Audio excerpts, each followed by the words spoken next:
Oh!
Sorry, mic was hard muted there. Good morning, good afternoon, and or evening, and welcome back to the den. Like a phoenix, you burst in a fire. And to another Friday night where we're surviving and looking at some survival related stuff as well as some other stuff, right? So,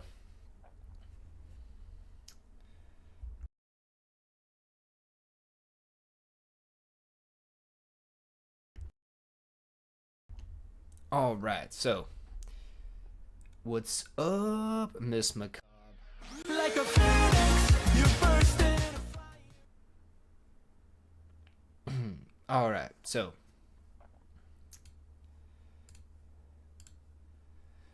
we are. Oh, I was doing some updates, but of course we're going to be getting into some Subnautica to play, right? Schedule 1 has some updates, but I'm waiting for there to be like multiple like say 3+ updates for me to react to and then look into. Schedule 1's updates tend to be a little bit smaller, so I'm able to usually knock those out pretty quick. So I'm waiting for there to be a few at once. I know they've had a couple updates I haven't checked out. Something about storage, and then the weather update. And that doesn't sound like it'd take me very long on either one of those. So we're gonna wait for maybe something a little more substantial, and then we'll be looking at some more Schedule 1. This has basically turned into a second a week in the life. So what I have done as I have begun to like kind of craft my outline script kind of thing for my review, I'm actually scrapped it because I'm like, this is actually kind of like needs to be more of like a second a week in the life. So pretty much what I'm going to be doing with that is a second a week in the life review, and yeah, gonna kind of be like basically reviewing where the game's at before we hit 1.0. Of course, there'll be more stuff coming out, but even if it launches into 1.0 with just what it has now, it has been a complete product, right? So that's kind of where that's at. And then after Enshrouded, Nightingale is up. For those of you that might be I've got something for Expedition 33. But for those of you that might be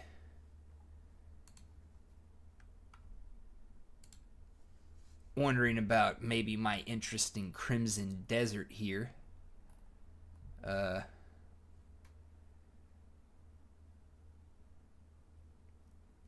I'm kind of waiting, right? It just hit. It's supposed to be an everything kind of game, and the last few everything games that have come out have been travesties, and from what I've seen and heard thus far, there's just as much positive as there is negative in terms of people's reviews. Of course, people's reviews only go so far. From the gameplay and the look of it, it does seem interesting to me. One of the biggest holdup for me is, if I'm not mistaken, this has de novo built into it, and I'm never terribly fond of that. But yes, this seems to be like just like an absolutely huge sandbox. It's got so many toys. It's what I would call a toy box kind of game. Being a sandbox game, it's just got so many toys. It's got grappling, it's got dragons, it's got flying, it's got all this different stuff in combat, it's got exploration, it's got puzzles, it's got, I've seen people like doing cooking of different stuff as well. It's got all different kinds of quests. So it's supposed to be a lot. One, that would just be so much time with everything else that I'm doing to get into that. So I'm going to kind of stick with what I've got for right now, and maybe we'll get Crimson Desert in a bit later. Of course, that will benefit with there being, you know, more patches and whatnot out if there's any issues and bugs. Of course, I've been hearing about a lot of bugs. A lot of bugs. One thing I never like hearing is oh hey, yeah, you know, oh that's bugged out, just reload your game. And then, you know, people having to reload their game a lot. That's one thing I never like hearing. It's just like, okay, it's like, was it really done baking, or did you maybe get a little excited, you pulled it out early, you know, try to put some kind of topping on top of it to cover up the fact that, you know, maybe it should have been in there for, like, you know, another good 5-10 minutes, you know, to extend the baking metaphor. Time-wise, real world, not a clue. But I recommend waiting. You know, I always recommend waiting, you know, trying to see where things land. And then I like to get into things and review things. I mainly like to do post-launch reviews. So that way, when I'm reviewing it, I'm going to talk about, you know, hey, here's how much I spent on it. You know, I'm spending money on it like people, like you would spend money on it, right? So that's why I like doing post-launch reviews. So it's like, okay, you know, it was a purchase for me too, kind of thing. I don't know. I like being able to say that. I like being able to have that kind of funding, right?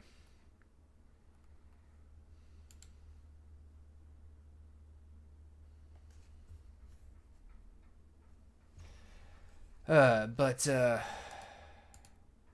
Marvel Rivals, just to kind of show the trailer for the new season, I was looking at doing like a first look at the season, right? Kind of checking out what was in the store, you know, what the new character looks like.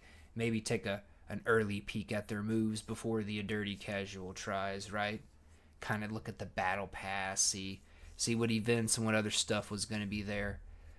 But I am not actually going to be able to do that tomorrow, so I might try to squeeze that in Sunday morning. I don't know how much gaming would be associated afterwards, but I'm not going to be able to do that tomorrow morning. Tomorrow is just not going to work out for doing that, so we will just have to maybe try to squeeze that in Sunday. If not, I'll get it in next week sometime. Maybe do a stream Tuesday in place of a video on Wednesday or something. But yes.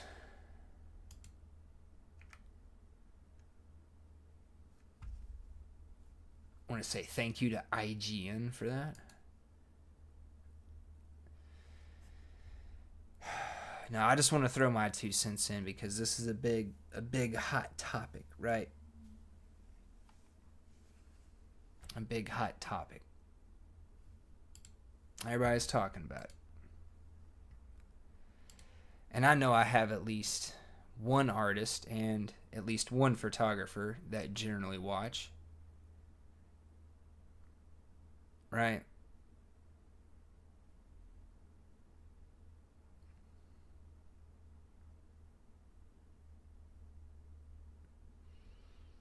I don't know, chat. What do y'all think? What do y'all think about this?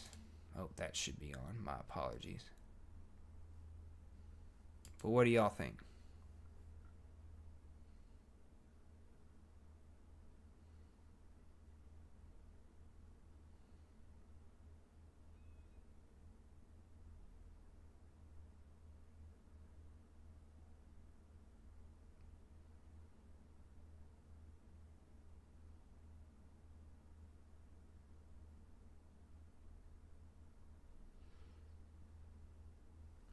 Good old NVIDIA DLSS5, right? The future, supposedly. I don't know.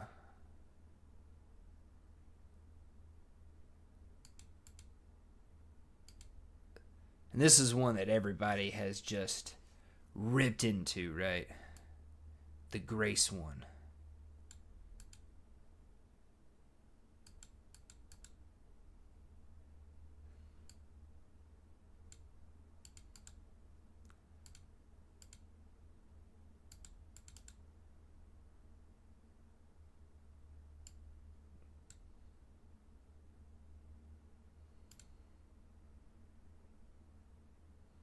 Photorealistic for a video game, photorealistic for AI.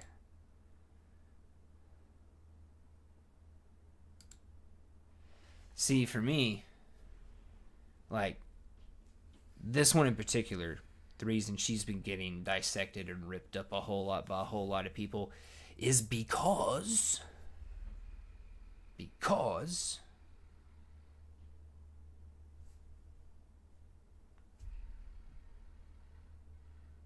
of, you know, just, oh, hey, she has no makeup, she looks kind of plain, kind of bland. Oh no, now she gets like super done up makeup. Oh hey, shape of her face changes a little bit, you know. Seems like her cheek and bone structure changes a wee bit. You know, the shape of her nose changes a bit too. You can see over here that it comes out more, and here it's just like more rounded off. You can see that her lips get a little bit bigger here, right? The angle of her eye changes, the angle and shape of her eyebrow changes, and of course, you know, the changes to her hair, right? It's improving the graphics without changing what the artist meant to create. Supposedly. Right? But clearly it is changing more than that. Right? Now for me, let's not even look at Grace, right? Let's make this bigger.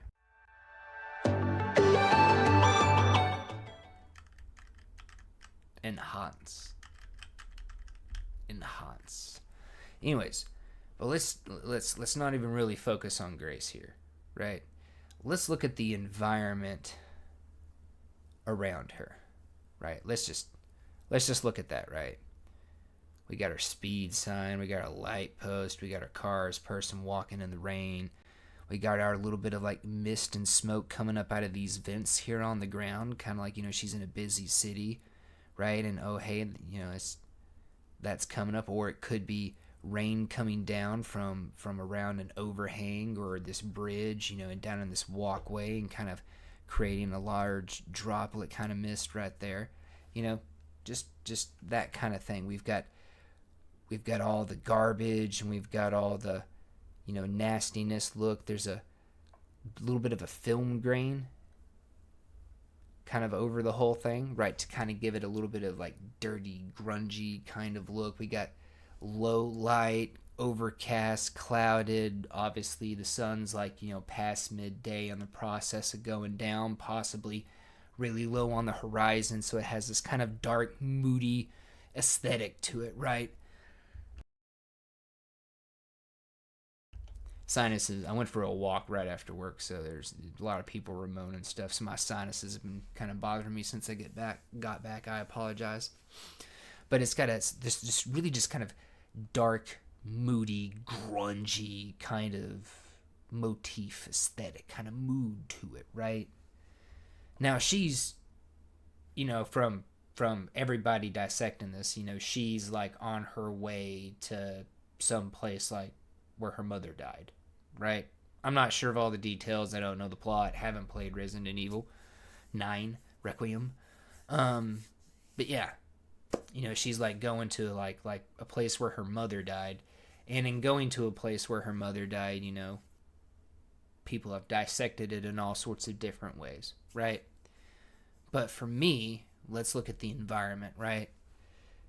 This is really kind of contributing to this like oppressive, dark, depressive, you know, she's not in a good place. She's kind of in a dark place, right? Bad thoughts. The environment mood matches that, right? Plus, just if we just take like a overcast city in the rain, you know, walking up the kind of city street, yeah, this is pretty darn good, right?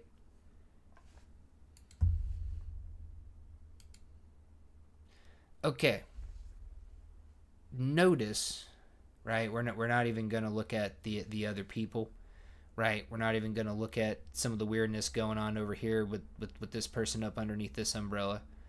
We're not even gonna look at the fact that now this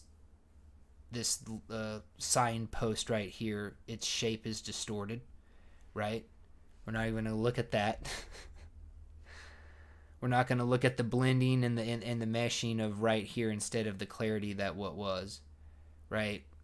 Let's look at right back in here, right? Let's look at this street looking on back down the road. You can kind of tell that there's a little bit of like misty, smoky something right here, right? You can kind of tell that. But it doesn't cover up the vents like it did in the last one, right?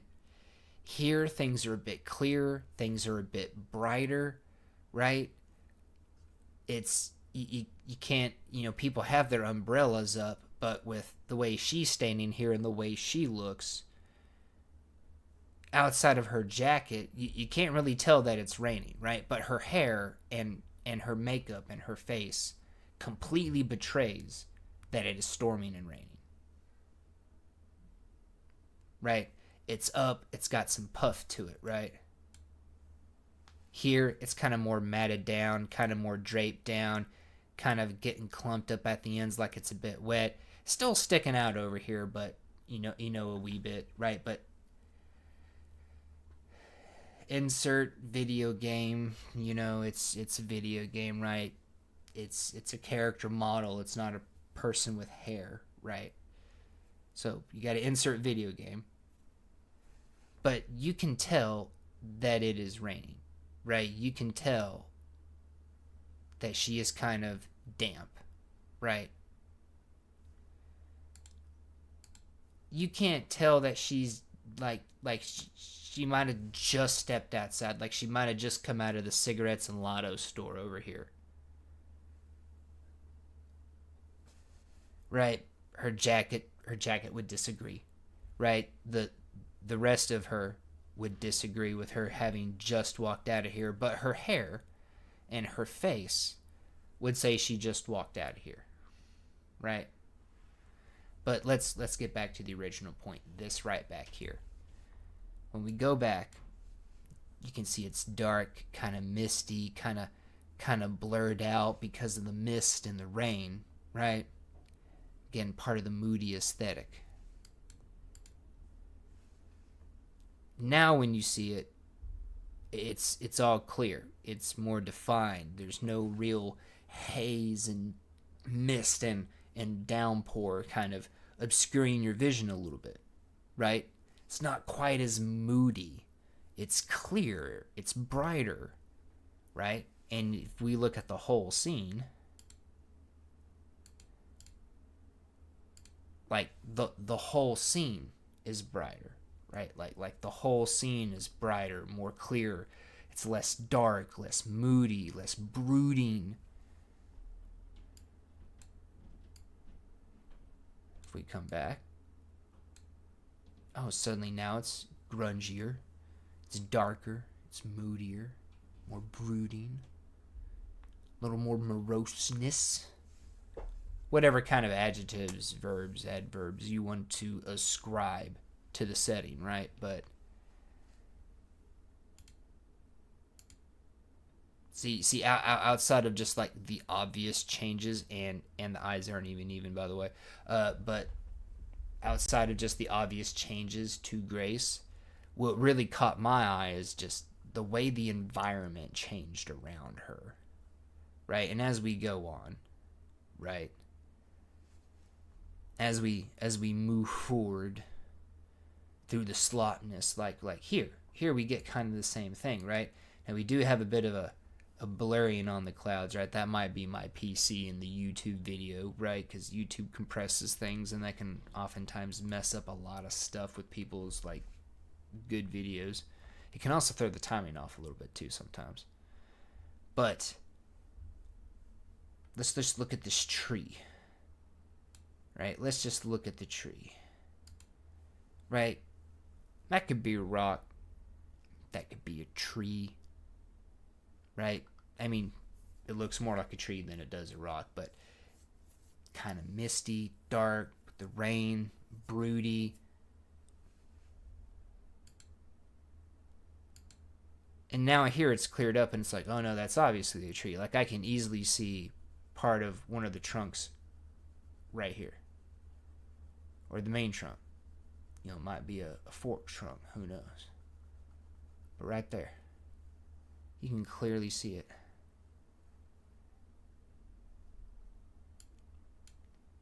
Let me go back here. We couldn't, now we can.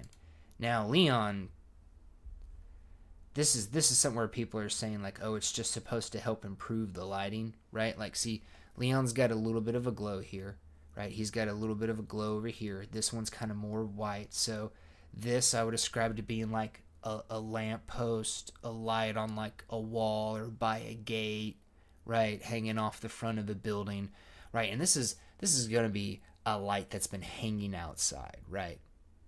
It's going to have been outside a while. He's not going to someplace that's just like brand new build. It's the grand opening, first time they've ever, you know, turned it on. The lights were the last thing installed, and they were installed like 20 minutes ago. It's finished installing them 20 minutes ago or something. Nothing like that. No, it's been hanging outside for a while, so that's going to be, you know, kind of grungy and dirty on the light. It's going to change the color and the nature of the light, right? It's just something that happens in real life. Here, it almost looks like somebody is shining a flashlight at the guy almost. Granted, it's not a really powerful flashlight, but it's still a flashlight as opposed to like a wall lamp or a lamp post or something, right? Something that'll be a little grungy or a little dirty or so the light will have a little more of a yellow color, a little less of a white color, right? Notice his face. See? Here it's got that softer, kind of more yellowy color that would come from like a lamp post or something hanging off the front of a building or off of a wall by a gate or something, right? Might have a little bit of moonlight over here, right? This is why this might have a little bit more of a wider color to it, right? That, or he's just getting some reflection like off of his Porsche, right? Something. Skadoosh. Wow, hang on. Let us get like a nice little spotlight down here for you, Leon, so that way we can really catch your good side, really get you lit well from the opposite angle, right? So, I don't know.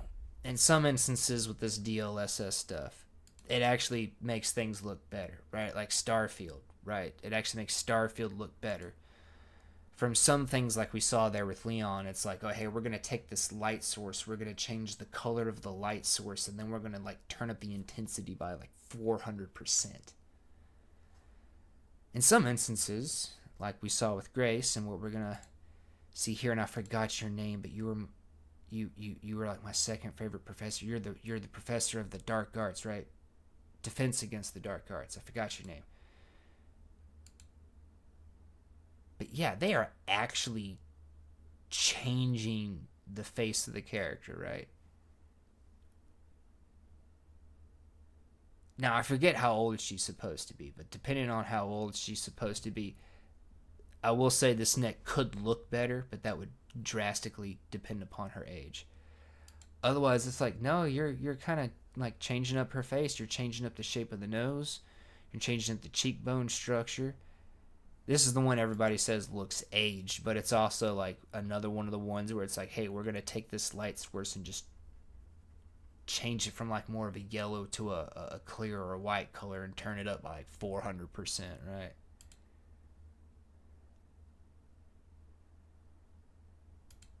This I don't know. This actually looks better.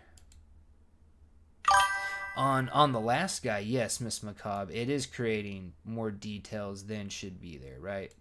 Because even if we look at, I forget the goblin's name. This is this is the dude. God, did he even have a name? The guy at the front desk in Gringotts, did he even have a name?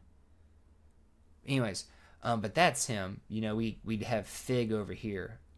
I could swear we're probably supposed to see Fig over here. Maybe he hadn't sat down yet. But yeah, he goes from having kind of a more less accented face like a lot of people do when they're younger. And then, you know, after you get in your teenage years, you go through your 20s and you really start to get a lot of definitions and lines and stuff, right? But yeah, there's definition here, like along his nose. and like along his cheeks with the dimples, and up here on the brow, like that is a furrowed brow. Like if I scrunch up, right, I have got a furrowed brow. That is a furrowed brow. Just him just kind of sitting here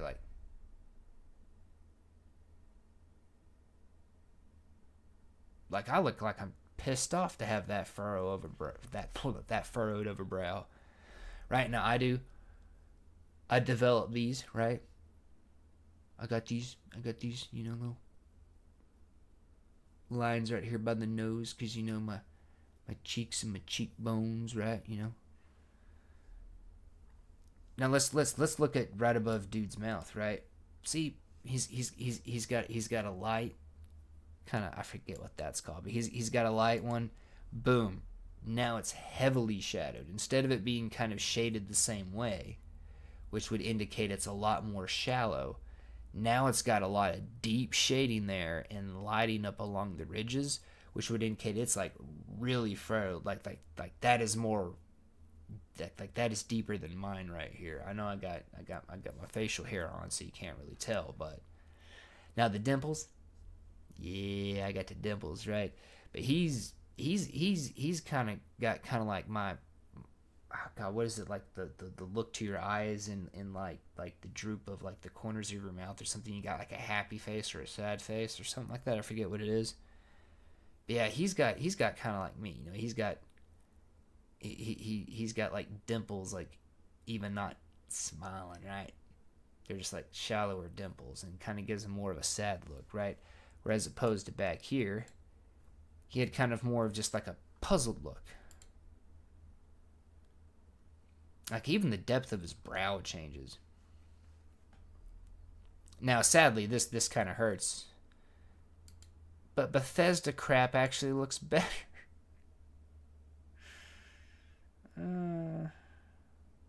We're never getting the Elder Scrolls 6. It's just never freaking happening. I've given up. Who cares? Moved on. Now here, people really get on to it because like there's not like this dark of like a shading here, so this is like thickening up his hair right here. But yeah, once again making Bethesda stuff look better, which hurts. Now here with a sports game, like I don't know the athletes well enough to be able to say one way or the other. The lighting, I will say the lighting has gotten like a lot brighter and like a lot more intense coming from this angle onto him. But that's about all I can really say. Like if it's changing the way they look and it's making them like look unlike themselves, I couldn't tell you. I have been out of the loop for a while on sports. See, like here's another example of where we would have like, sunlight, which is kind of more yellow and not like kind of white. It's kind of more yellowy, like incandescent light, right? Whoosh. It's like we have put him in like photo studio lighting. Right. And again, I couldn't tell you if it's changing the way the athletes look or not. I couldn't tell you, but now Subnautica, because we're playing Subnautica, and there's good news for Subnautica too. I figured I'd cover it. You talk about it a little bit, right? And mostly, I'm not trying to blitz through these either, but people mostly, when I'm doing like my Subnautica run, they mostly come to watch the Subnautica run, right? So I just kind of wanted to throw my 2 cents in on the DLSS. I'm not... Just to kind of sum up the DLSS thing, and this is kind of making a greater comment about other stuff, but I think if we keep making games to where we need this kind of stuff for the game to run well and or look good while running well, because people's definitions on that stuff vary, right? Some people they're used to playing on like a Super Potato or like a really old console, and then they skip a couple of gens and they like upgrade to the newest and latest greatest stuff, and it's just like their brains are just like all over the room, all over the walls, you know. And then there's the people who always keep up with like the newest and latest and greatest stuff, and they kind of have a bit more of a dour opinion, and they're like, oh, you're too easy. It's like, no, your buddy just made a huge upgrade one time, and his mind's blown at like how things have gone. But like, if you need to have some kind of frame gen on, or some kind of AI, non-AI enhancement, filter, overlay, whatever, for a game to look good and or run good, and or look good while running good, I think you're making the game wrong.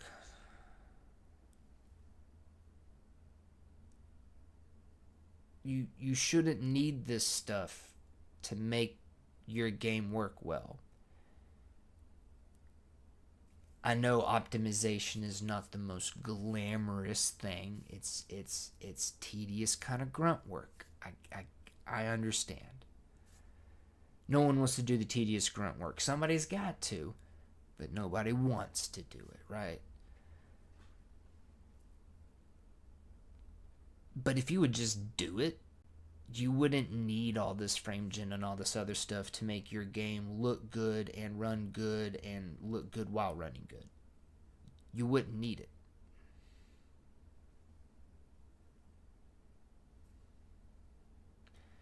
Some of our most mind-blowing games back in the day, some of the games that made like some of the biggest leaps in graphical fidelity, like going from like pretty much 2D games to like 3D games, which I'm not going to pretend like they're the most beautiful stuff in the beginning, but the games worked. We didn't need all this extra crap. We didn't have all this extra crap for it to run well and look good and work good. And that's like a foundational thing from how games are made, right? So we need to make games to just run well and look good on their own, and then this stuff can help us enhance that if we want to. We won't need it. In my opinion, if you need it, the game's a bit flawed. Now, sometimes, developers make updates, and it's like, okay, you guys updated a bit too hard. You guys updated a bit too close to the sun, and now it's like, okay, things did look good and things did run good, and now they kind of look like butt and run like butt. And Shrouded's been having to kind of fix things slowly over time, because they made like a huge graphical fidelity kind of update to like terrain in the game world, and I believe they optimized it. I definitely believe they optimized it, but I don't think they optimized it as well as they could have, because of some of the updates that they've done since to help things with older hardware, or less powerful hardware. Not even necessarily older, but just even less powerful hardware stuff that's new, but maybe on like the bottom of the budget end kind of stuff, right? Yeah, they just updated a bit too hard. You know what I mean?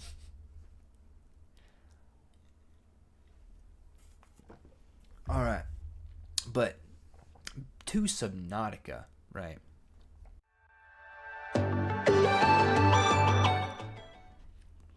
Or Subnautica 2, rather.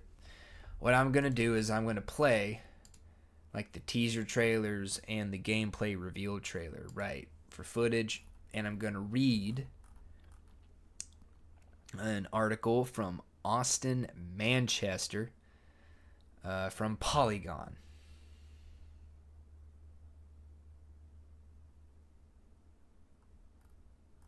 Right. Now, I'm hoping that Austin Manchester is a real person. I'm hoping. Because there was several gaming journalists from one place that were found out to be AI people. So I'm not really going to make a big deal about Austin, but I do want to say thank you, Austin, to writing this article on Subnautica 2 here.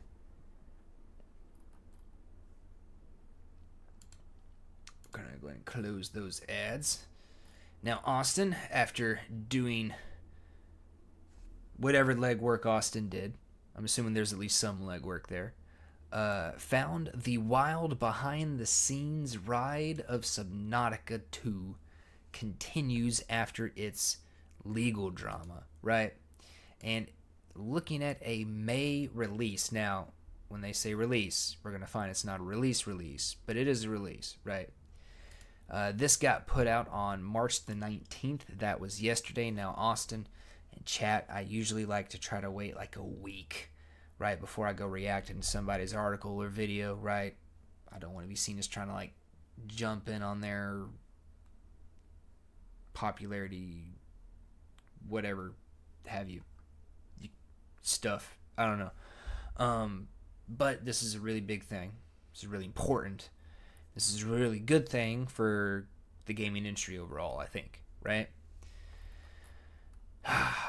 So, let me pull this over here.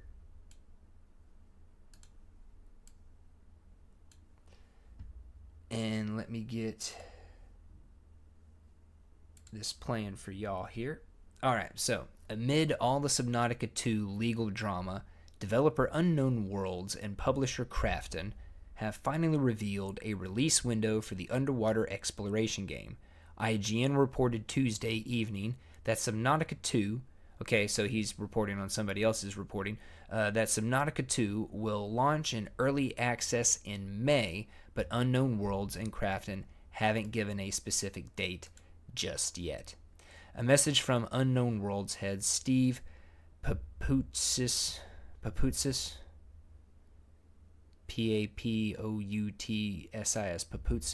I don't know, I feel like I'm just making up words, stated the studio and publisher have unanimously determined Subnautica 2 is ready to see the world. The wording here is of note, as ousted director Charlie Cleveland said the studio knew the game is ready for early access release, and we know you're ready to play it. Last July, when the Subnautica 2 mess was just beginning. On March 16th, a judge ruled that Krafton must rehire the CEO of Unknown Worlds, Ted Gill, after firing him last summer. She ordered Krafton to not obstruct Gill's authority over the early access launch of Subnautica 2 as a part of his return to the studio.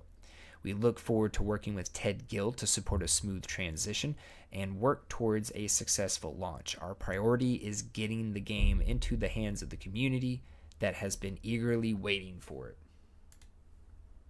I got some thoughts on some of that.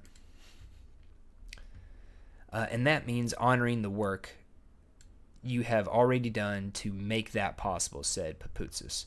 He noted how the team has crafted new story chapters, creatures, and biomes to get Subnautica 2 ready for an early access launch. In a separate statement shared with IGN, Krafton noted that developers have made meaningful progress following the milestones reviewed approved earlier this month. The milestone review. Okay, yeah, I don't know. I thought I said that wrong for a second there. The statement also noted that the company disagrees with the court's decision, which it had also said Monday. Krafton remains committed to an open development approach, working closely with the community as development continues, and are focused on delivering the best possible experience to players.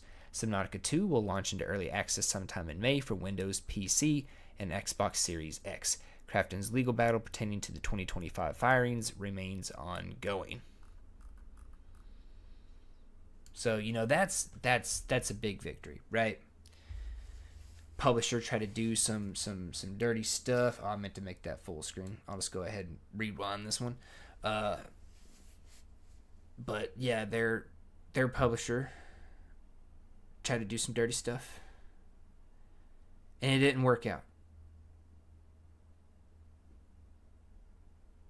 Now, if you want to know the full details, there is plenty out there on it. But just to kind of give you guys the, 10,000 foot flyover. So Crafton said, hey, if you guys meet these certain deadlines and these certain milestones, and this is how things like, if you've ever listened to oh gosh, why's my mind blanking on her? Laura, crap, well, I'm so I can't believe I'm so dumb. I can't remember her name.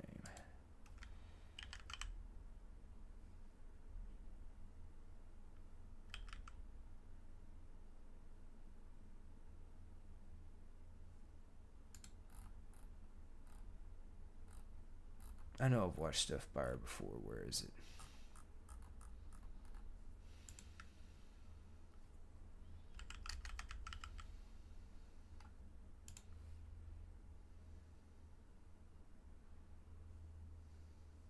Laura Fryer. But if you've ever watched any stuff by her on YouTube, she is somebody that has been in the industry.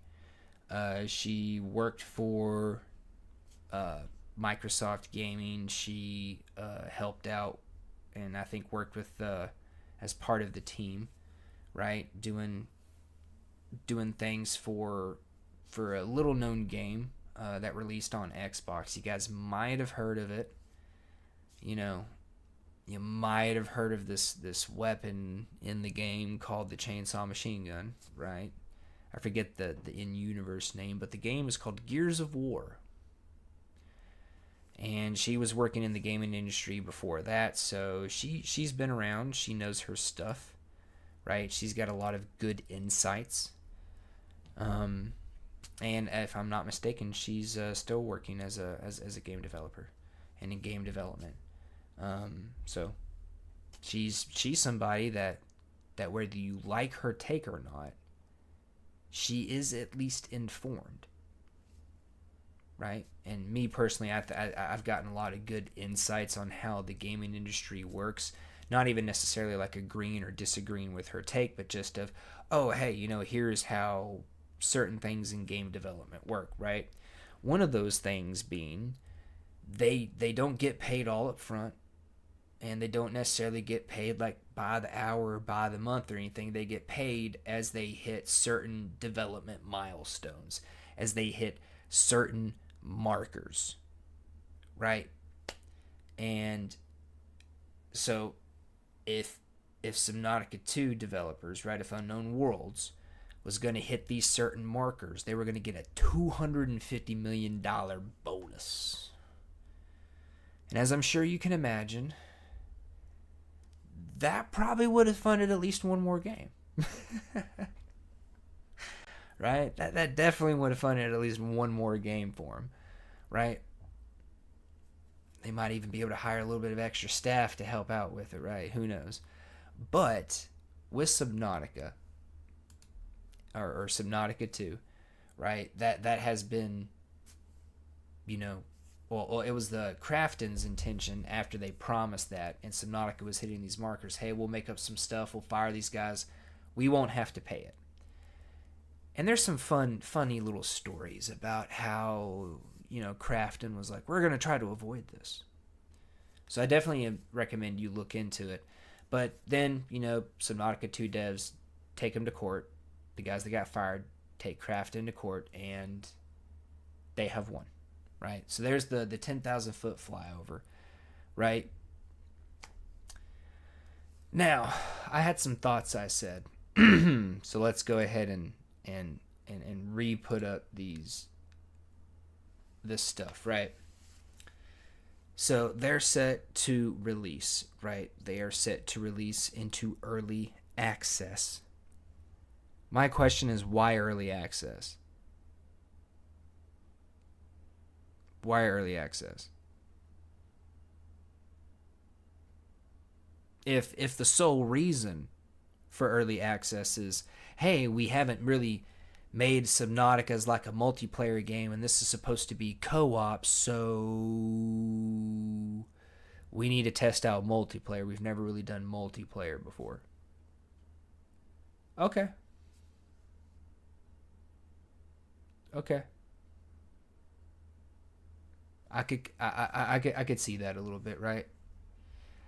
But why early access? Why not just, hey, we're gonna do like a couple of betas, and then we're gonna do like maybe like a server slam, which is usually just a big beta that's open to like everybody, and you just see like how much your stuff can handle, right? That's usually what that is, right? But here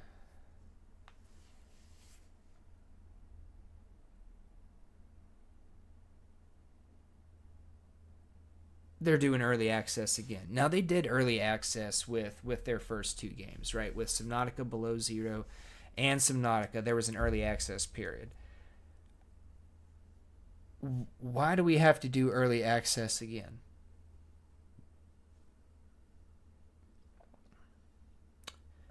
You're creating new biomes, you're creating new creatures. I think it's on a different planet. I don't think it's on was like 44346545546B, something like that. I don't think it's the planet, the water planet of Subnautica, right? Water world. Anyways, you're so you got different fish, right? I think it's on a different planet, but it's an underwater game, right? Obviously some of this stuff is going to be like harvestable, right? You've got a scanner, right? You scan, you swim, you got the fins, you got O2, you're going to have food and water, I'm assuming. You make structures, and then when you come into the structure, it is not, I will say it definitely looks better, but it is not vastly different from what we have been creating in Subnautica games yet. Now I will say, yeah, it does look a lot more high fidelity, and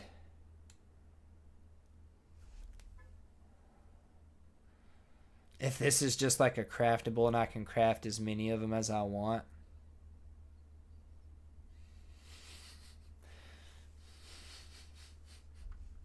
Miss Macabre, look. I'm not sure, but you might be able to craft as many as you want now. We still got a fabricator, right? I do like this whole portal door as opposed to like a hatch.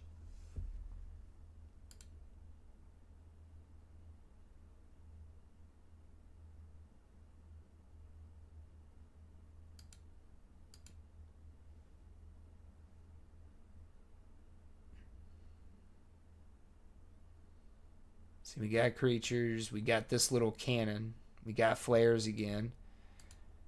So this is cool.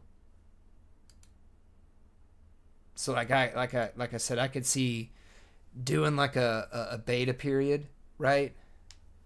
And maybe like a server slam to see about having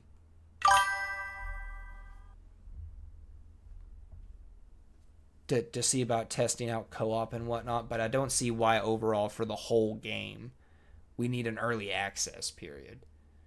It's not like you guys are inexperienced at making an underwater game. Is this something you will recommend me to play when it comes out? I don't know.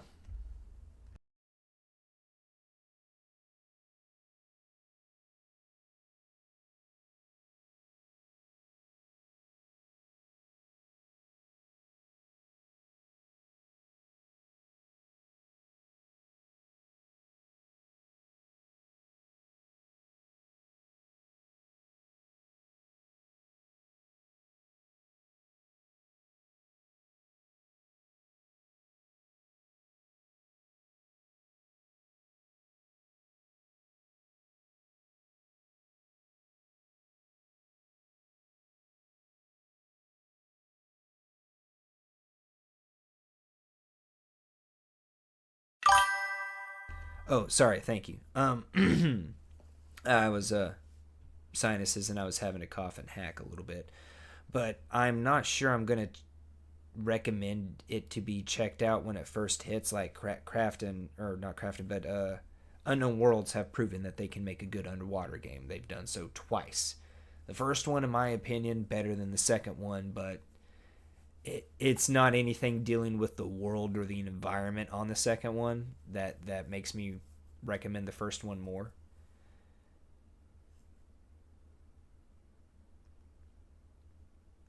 Sorry, I got it unmuted. I saw it on the first one.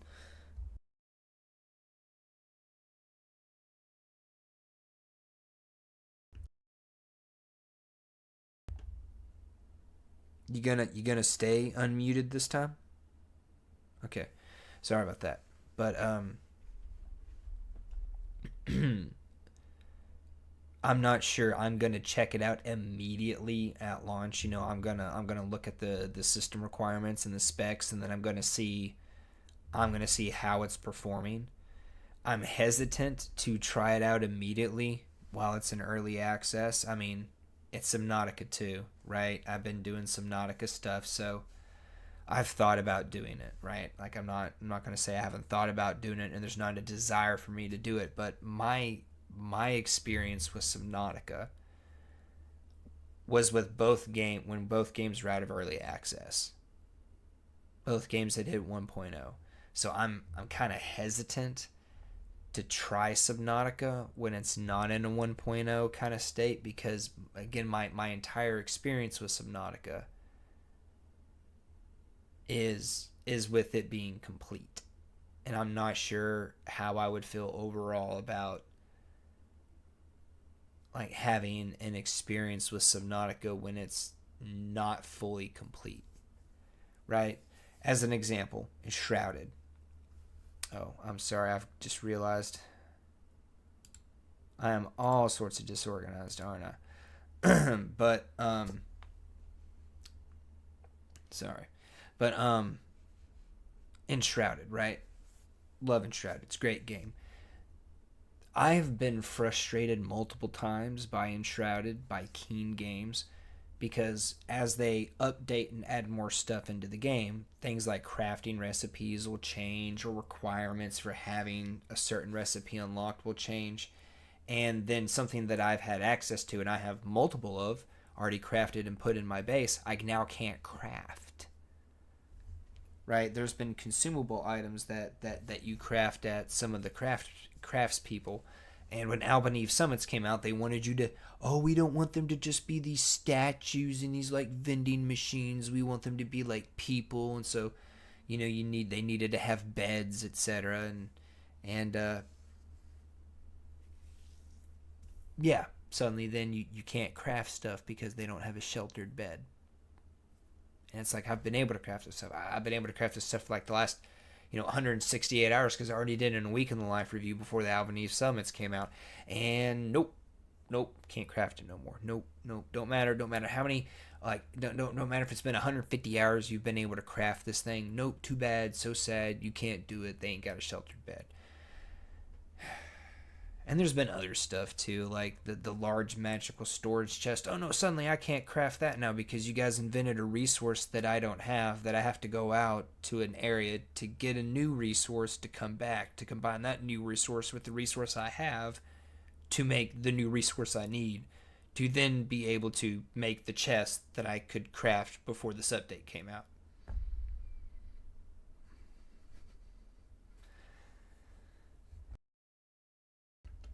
Like, that is really frustrating.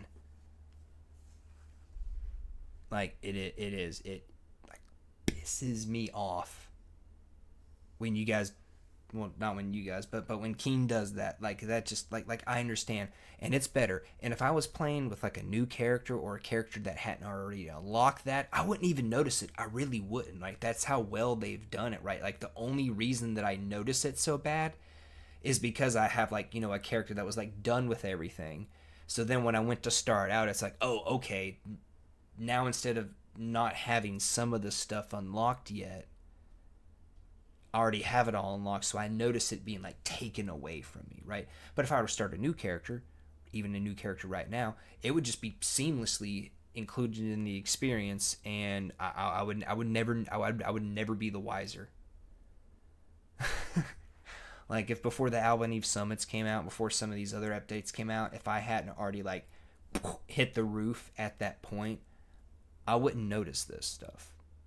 That's how good of a job they've done. But because I've been going through the early access experience and hitting that ceiling, I've been noticing this kind of stuff, right?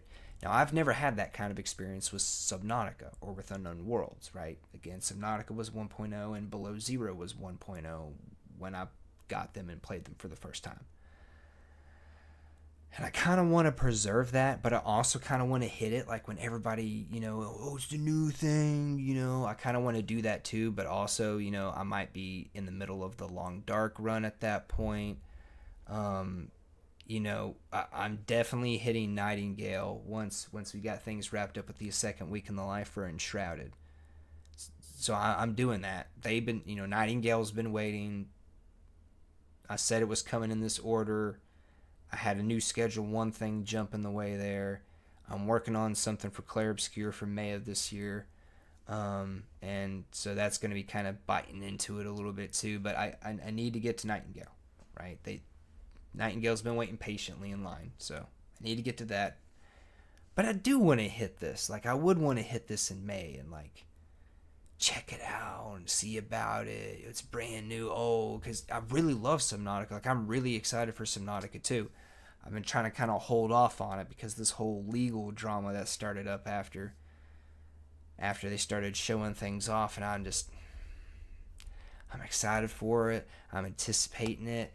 I don't want early access. Just give me the whole damn game at once, right? Like I don't know what happened with game development, right? Like I really don't know, because like pre-2020, it's like if you wanted to make a game, you had to make the whole damn game and then put it out, and if you made enough money off that game and you were successful enough because you made a good enough game, you got to make another game, right?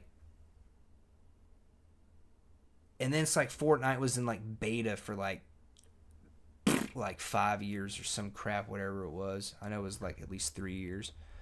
But Fortnite was in beta forever, and now everybody comes out in early access, right? And it's, I don't know if like, the Steam early access program started it off, or if it's like that just kind of exploded the trend. But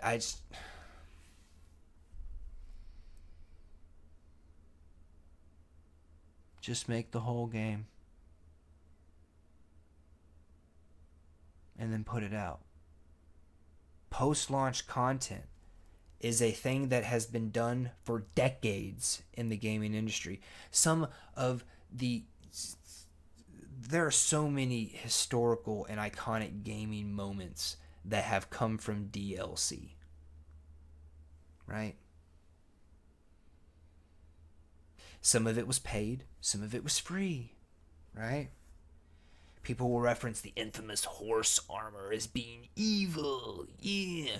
But that was the same game that for $20 less, it was like either half. When Oblivion hit, it was $60, and then the Shivering Isles DLC, I want to say it was $40, but it might have been $30, right? Now this is DLC, this downloadable content. This is an expansion content to the game, and the Shivering Isles. It's debated to this day which is bigger, the Shivering Isles or the base game of Oblivion. It's debated to this day which is bigger. Oh, this has got more square footage. Oh, but this has more points of interest and stuff to do. Oh, but this has more of this. It's like it's debated back and forth to this day which is bigger, the Shivering Isles or Cyrodiil for Oblivion. That is the standard we used to have.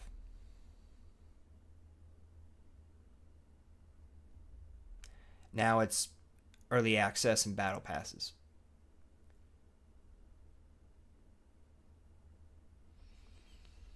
So we can do post-launch content, right? Oh, hey, it's kind of like they did with Subnautica. Oh, hey guys, we know it's been like over a year since Below Zero's been out, but hey, we brought the big, and I've got it right now. I've got it. Hang on, let me.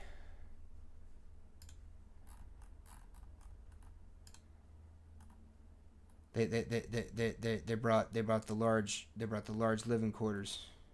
I was on Subnautica. Let's go ahead and get Subnautica booted up, right? Let's go ahead and get into the game while we're talking about it.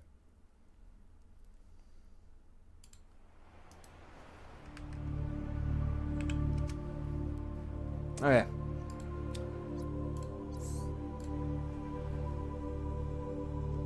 It's 2 seconds. 2 seconds. 2 seconds. 2 seconds. Okay. Maybe 3 or 4 or 5. Move! 5 seconds. Sorry. Hey, looky what I'm in right here. This is some Subnautica below zero building right here with the big glass roof and the dividers and the smooth sliding doors instead of having the airlocks. Man, that's Subnautica 2 content right there. That big building right there in the middle. That's some Subnautica below zero, not Subnautica 2, but Subnautica below zero content in Subnautica 1. Welcome aboard, Captain. So you can do post-launch content. You can bring stuff to your older game to spruce things up. You can do updates. You don't have to do this whole early access stuff. And you can put the game out, and then like as people are like, hey, we'd like to see this stuff, we'd like this feature, we'd like this kind of addition in the game, you can put that in. You want to know how I know you can do it?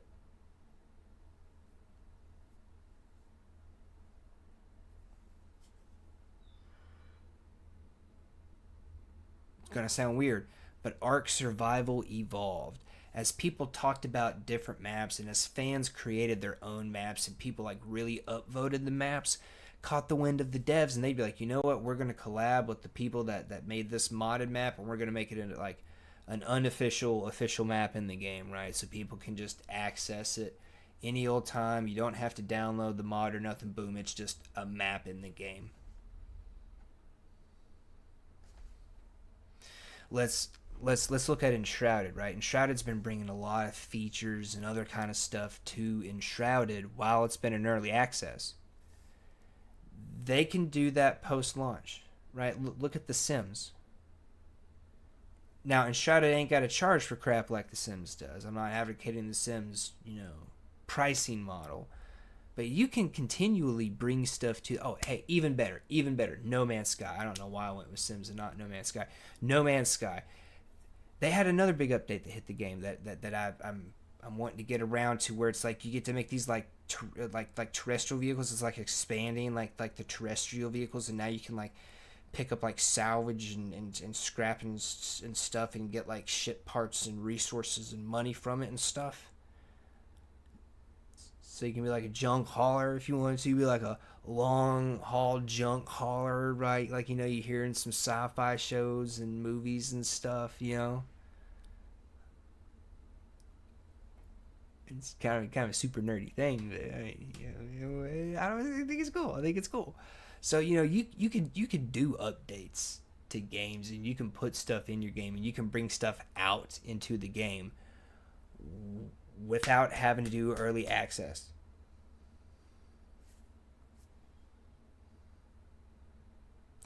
Plus, as we were looking in those trailers, we saw environments, we saw like buildings very similar to this.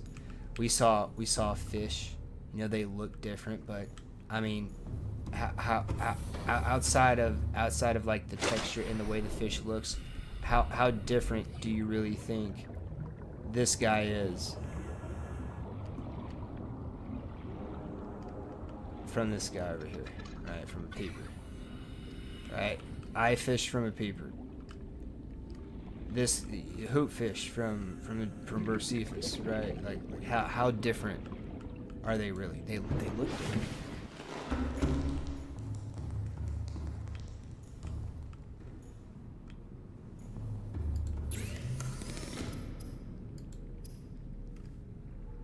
It doesn't show me the stats, but yeah, if I'm not mistaken, the so it'd be the Magnerang, the Boomerang. How have I not gotten a Boomerang? The Boomerang. I want to say the Hoverfish and the Hoopfish, and also the Spinefish all have like the same food value. So like, how different are they really? Right, we're gonna have a fabricator, but the fabricator does look a little bit different. But I'm pretty sure it's gonna function like exactly like this fabricator does, which is basically going to be you bring these items together and basically you put them in there, and it instead gives you another item, kind of like a exchange if then kind of vendor type station. Right, we saw storage looks a little different, but how is it really going to function differently than what it does now? You know what I mean? So while it is going to be a new game, there is going to be new stuff, right? It's not going to be It's not going to be exactly like Subnautica or Subnautica Below Zero, but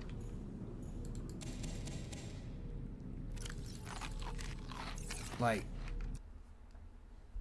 how, like in the coding, in the building of the game, in the making everything work together, like how different is it really going to be? Like how different is the scanner really going to be? How different is the survival knife really going to be? So like, why do we need to do early access, right? Like if you're like, hey, we need to test out co-op features and stuff. Okay, I can understand that. I don't see why we need early access for that. You know, we could do a beta, a server slam, something like that. I don't know. There's just, I don't know. There's just, when it comes to everybody always doing early access, even people that are like making like their third game, like in the same genre and the same series, I don't. Resident Evil 9 didn't need early access.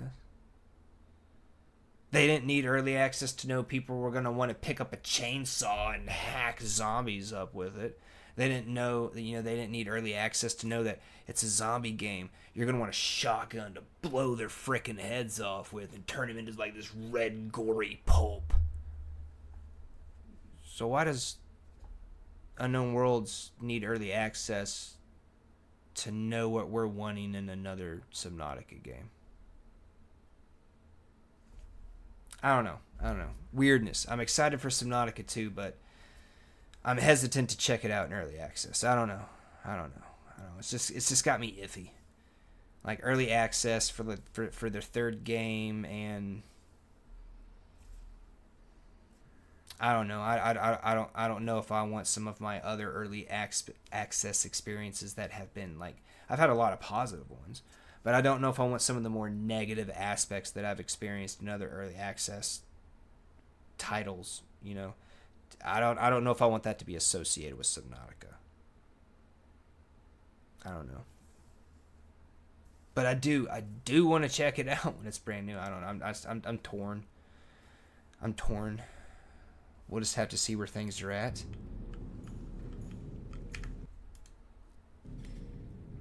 Okay, the moon just came up, so we're going to pause right there. Now, everybody, I do need to take a quick bathroom break here. I've been chugging down the water all day today, and I know you guys saw me sipping on a little bit of an energy drink here. But I promise you, I have been sucking down the water, and this is like my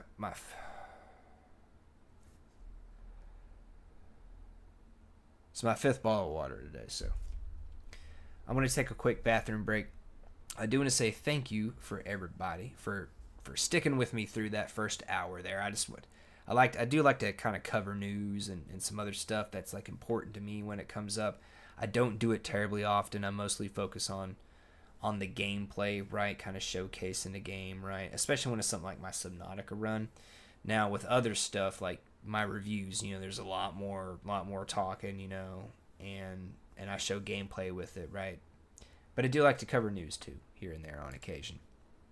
And I prefer to do it in a live environment so I can see what you guys have to say as you're saying it, as opposed to having to like react to all of your thoughts in a comment and then like packing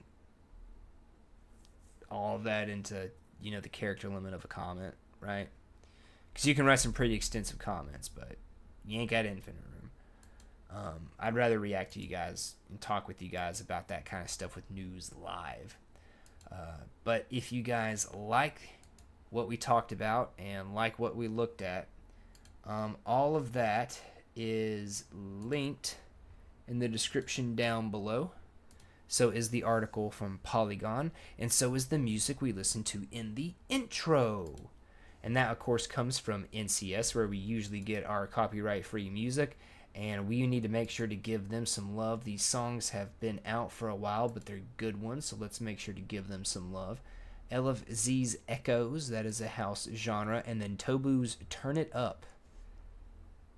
So, two good ones, and on the outro, we're going to have Linsco's Let's Go and Different Heavens OMG, right? Two more house songs on the outro. One, I guess it's kind of a house night for me, huh? I guess I'm kind of feeling kind of housey, right? Because I'm in the house streaming. Anyways, but yes, all that is linked in the description down below as well. And if you like what you've seen with the transitions, the stingers in the transitions, you guys like what you see with the borders and everything, that is by Jenny Loffers. You can find her on Discord pretty easy if you like what you see, you want to talk to her about doing some work yourself. And of course, you can find her through my Discord, which is linked down below. Now I'm going to pop off here, toddle off to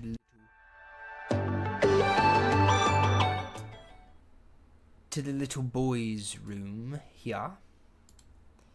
And while I do that, you guys are gonna be listening to. We'll do echoes, so that way you guys don't necessarily have to listen to a commercial. Hopefully.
Alright, I am back. I am back. Like a phoenix, you burst in. Alright. So, we needed to go hit some wrecks. We have a couple ways we can do this. We can try to basically take like a mobile setup, right? Of like a scanner room, and just kind of deploy it and pick it up and deploy it and pick it up. Or we can just kind of take some stuff out and go around in the the old Cyclopsy there with Gertha and see what we can't find. Now I do have a vague idea where some stuff is. Some stuff will be in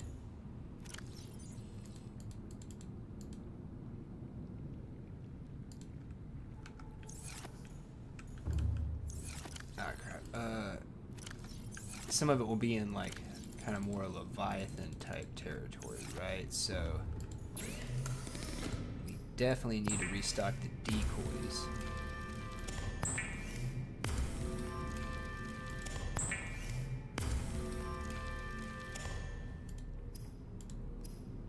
Nope, nope, nope, yep.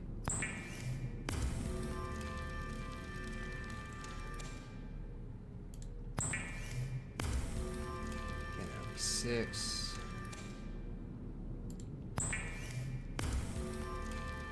9. Okie dokie. Let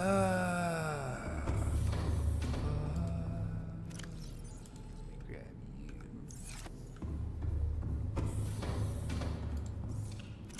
Low on titanium too, eh?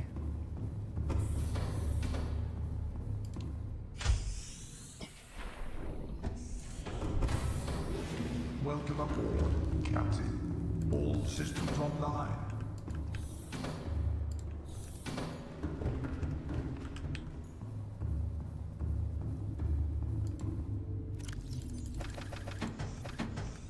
Oh yeah, that's what we want to see. Alright, now.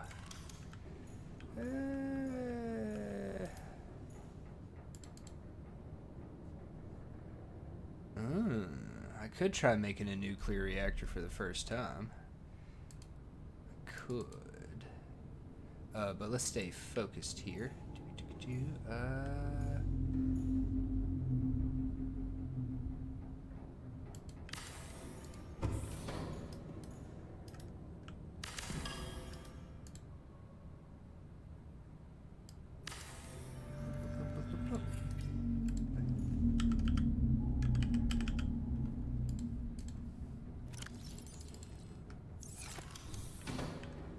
Alrighty.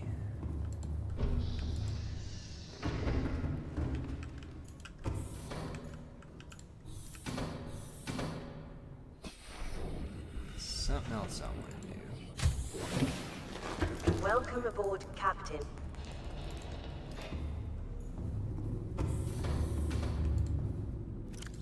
Since we're giving a little bit of a glow up to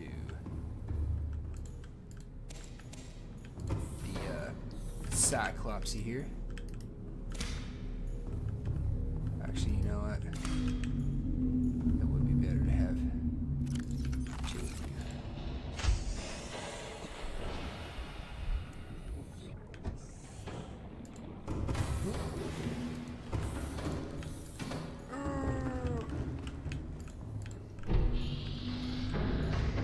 Alright, Miss Macabre, because I know you're here.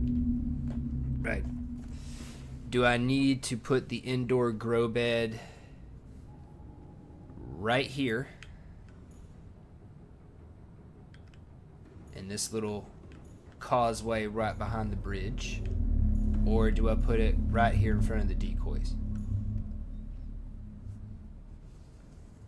If you're in a spot where you can, reply. If not, I'll give it a few seconds, and if you don't reply, I'll just make my own decision here.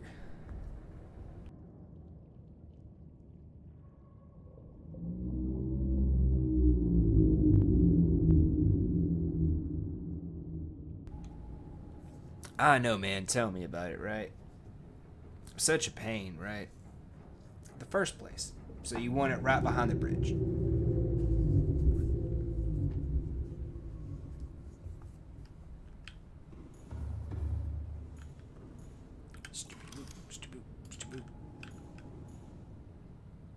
Well, we will set it off to the side here is what we'll do. Yeah, there we go. That way I can just kind of easily go around it, right? Because it is going to kind of block things a little bit, but not completely.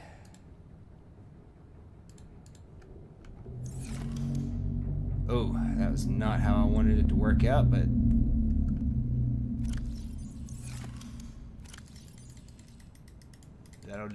that's how it's going to be. Alright, cool. So now we will have food and water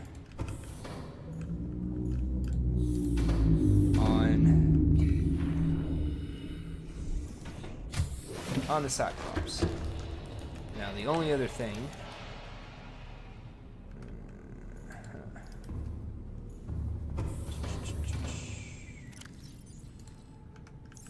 what has put myself completely out here. Was that one titanium? Yeah. Computer chip. Nope. I need 2 of you.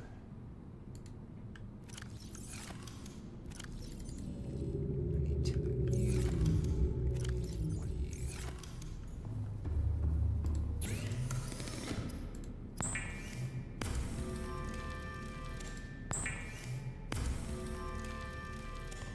All right.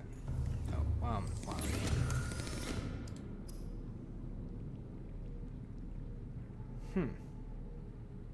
But those burn out, and I have to throw them away.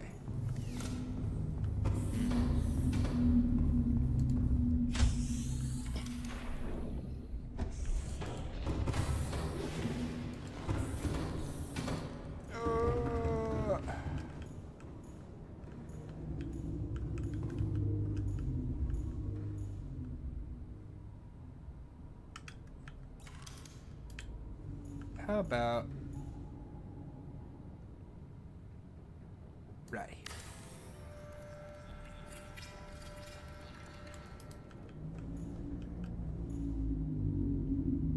Now, if I'm not mistaken, that making a new med kit does drain the batteries, if I'm not mistaken. It might operate on its own power. Ooh, nope. Now let's sit here for a minute. It might not take that long, but let's watch.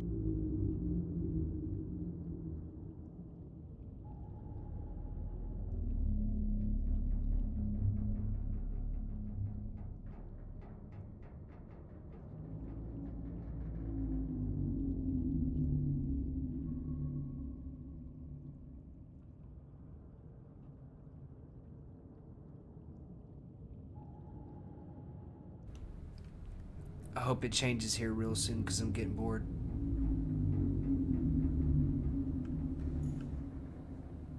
Okay, I'm bored.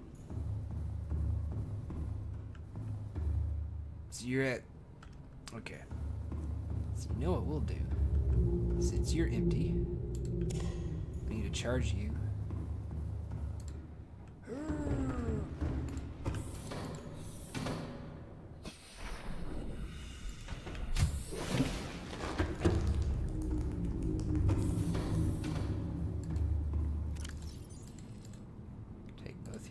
You in the charger.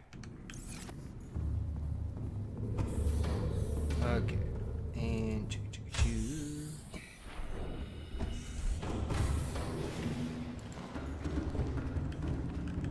okay, so you are now at 18%, so you have gone up 7%. And you have not changed. Okay, so maybe you don't drain power.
What's up, bro? Cephas? Oh, I do not have. Oh, there it is. That's right. I just changed the hotkey for it.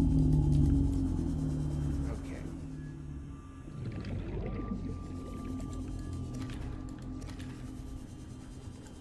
Ugh. Ugh. Reginald?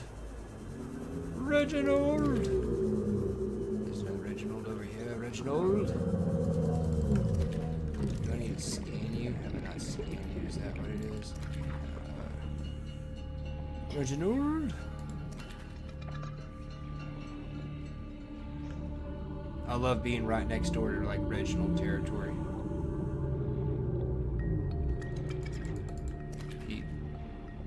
Oh, you're a bladderfish.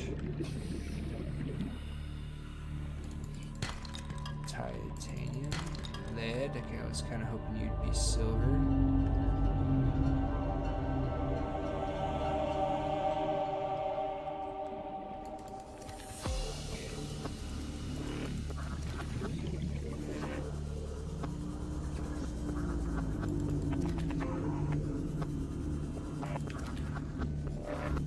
Now we're gonna go back.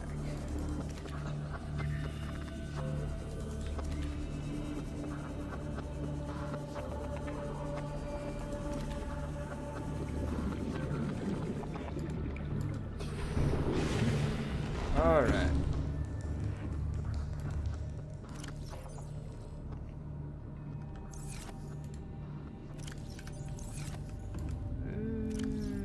Yeah, I do not want any more of that. I do not want any more of that. Any more lead just needs to be thrown out.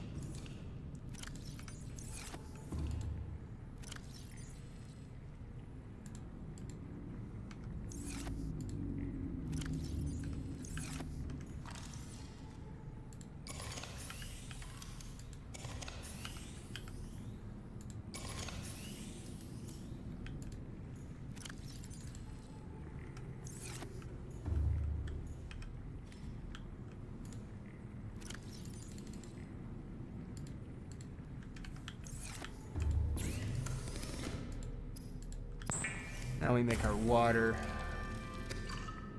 You didn't realize how large it was? The interior grow bed, yes, they actually get to be quite large. Now there's also an exterior grow bed. It's the same size. You could also use like the single individual like plant pots, right? But that holds 4 at once.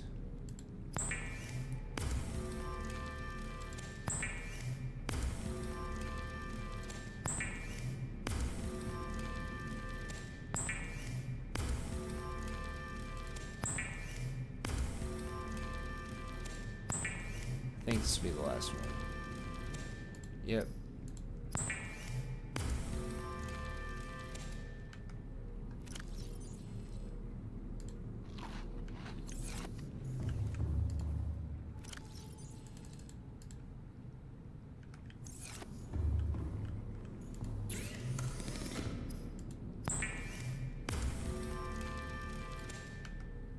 We'll just eat you to get rid of you.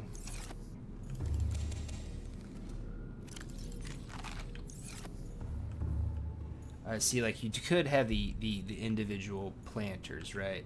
For just like one thing at a time, but the interior and exterior grow beds allow you to plant multiple at once.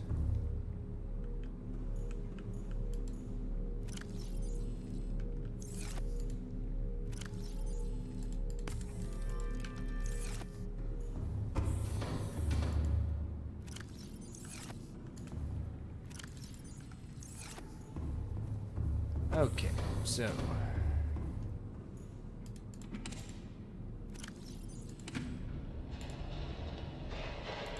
I do have a medical thing on board now, so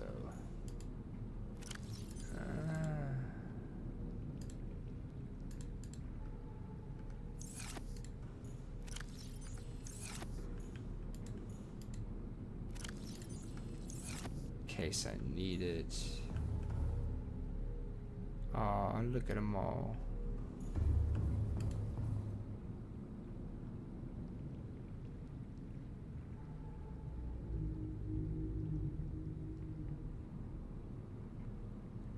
Alright, now we took a nap.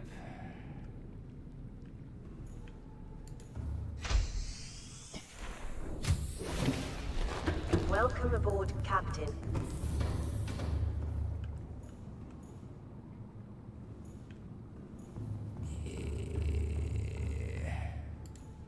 Yes, we do. Okay, cool.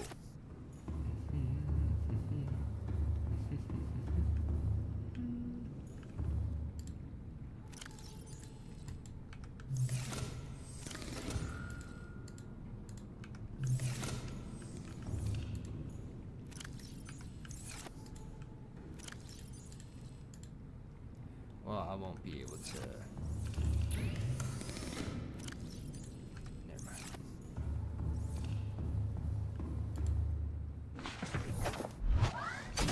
Welcome aboard, Captain. Oh, unlimited power.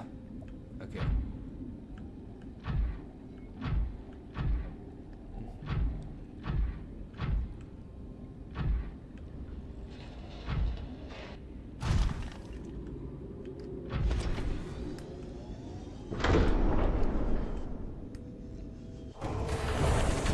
Welcome aboard, Captain.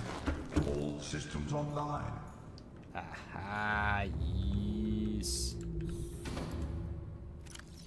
Okay, we'll throw the 2 power cells in there for right now. And here we'll put you. I want to assign you to 3, you to 4.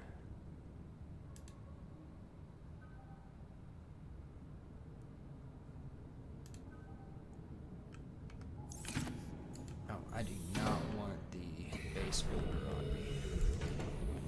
Let's just take up space. Put you back.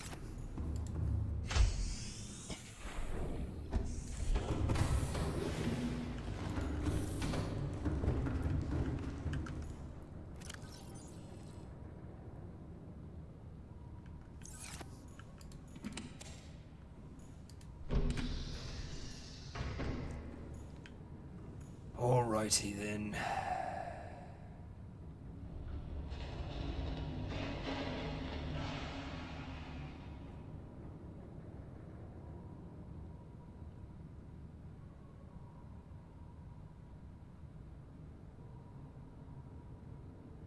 Yeah, I think we're good. Okay. We need to find Engine powering up. Cyclops blueprints.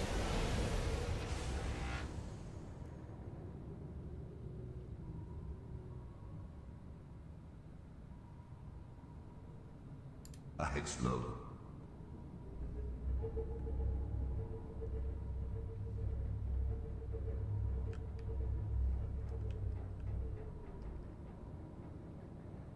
Okay.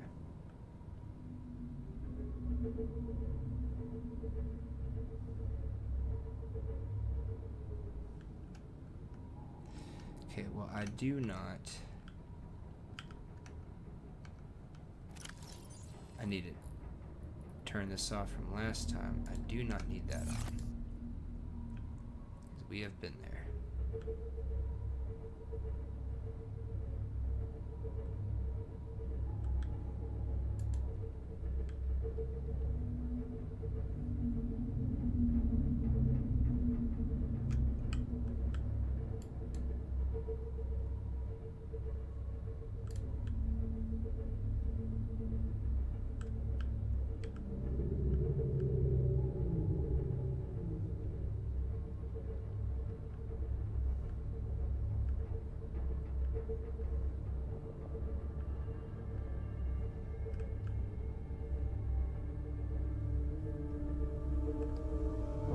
Is it down off of there?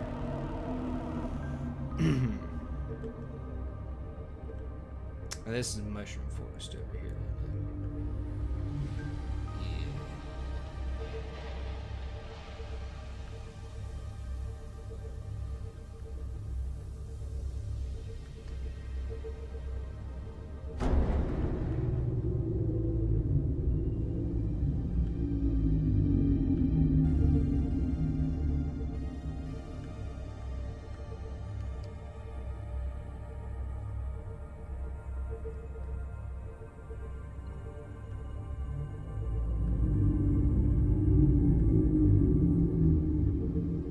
guys are just never happy, are you?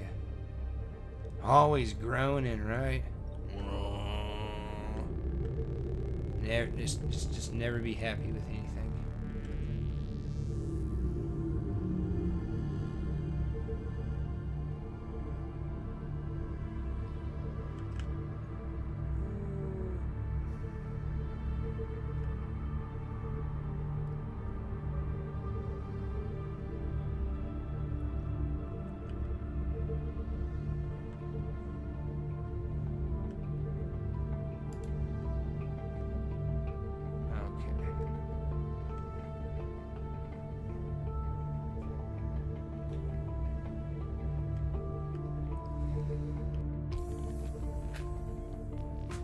Okay. Yeah, we be heading in a good place now. Speaking of,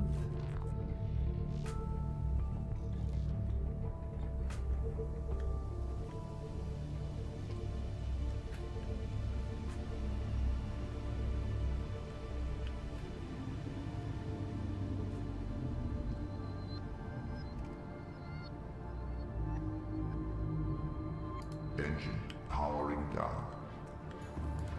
didn't go very far for the first one, but maybe we'll get lucky. Probably not, but let's find out.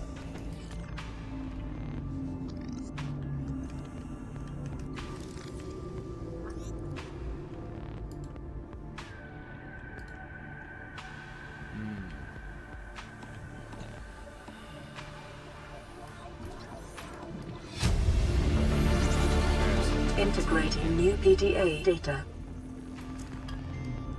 Did get a data pad.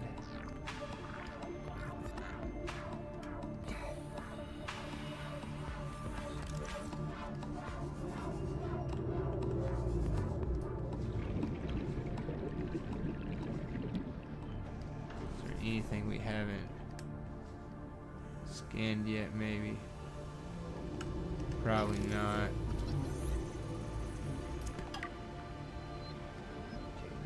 Fill up on titanium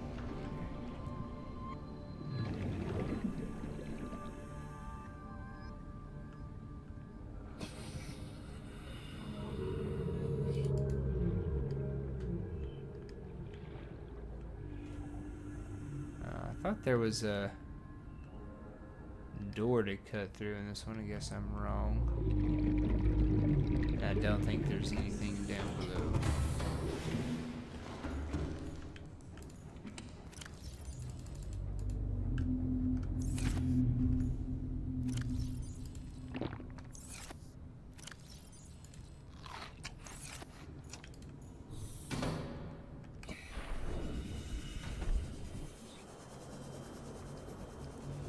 Plenty of stuff we could pick up or scan for titanium. Not seeing any pads or any lock boxes with blueprints.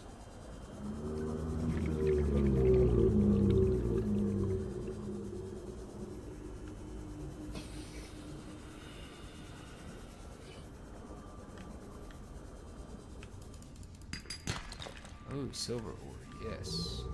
We can use some silver ore in our lives.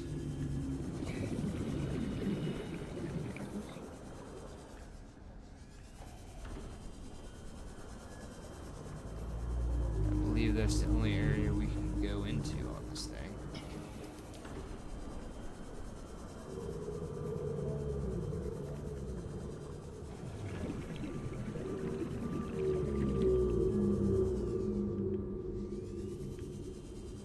I don't think there's any place we can penetrate up into from the bottom. Haha!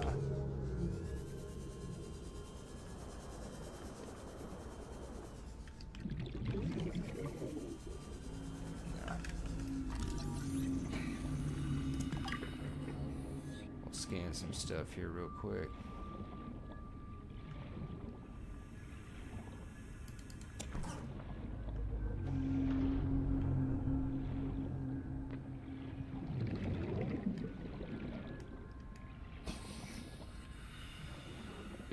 .30 seconds.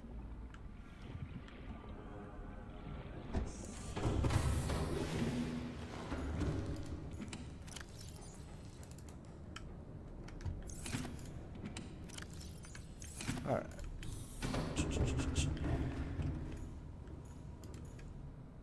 Quick stop. Engine powering up.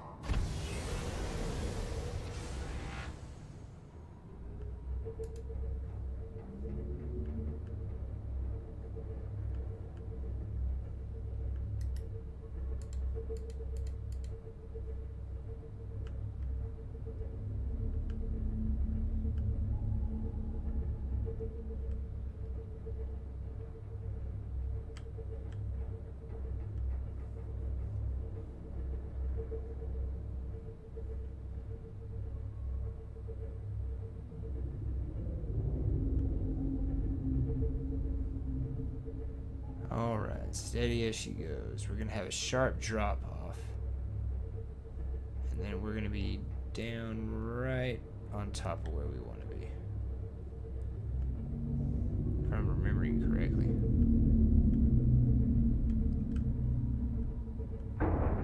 Rig for silent running.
Of course, I won't be able to see it till it's right on top of me, but we are in Leviathan territory.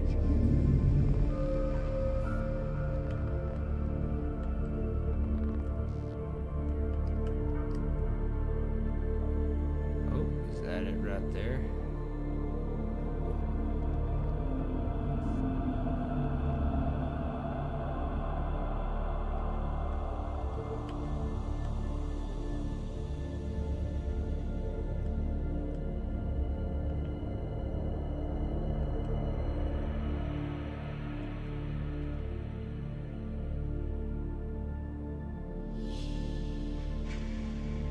Engine powering down.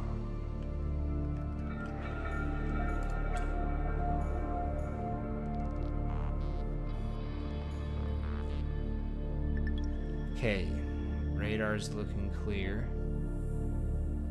It's not picking up anything huge.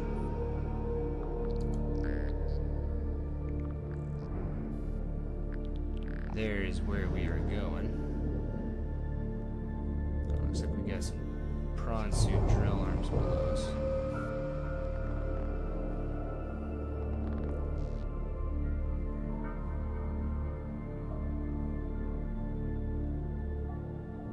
Okay.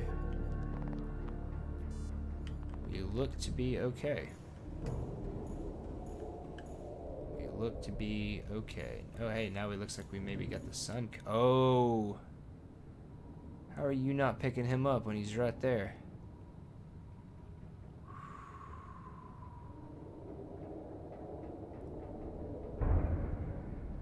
I don't want to have to fight you right now with the prawn. But I might have to. Hey, at least we got the sun.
limited on time.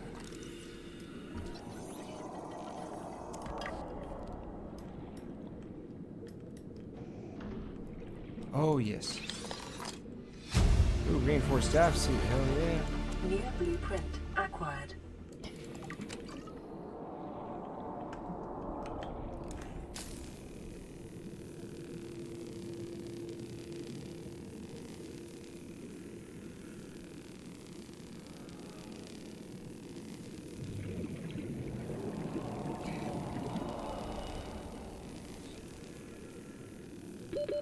Seconds. Okay.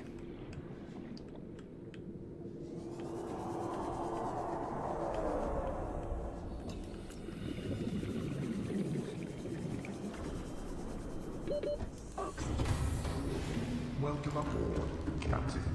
All systems online. Okay. Did not notice. Cool, cool, cool, cool, cool, cool, cool. Woo!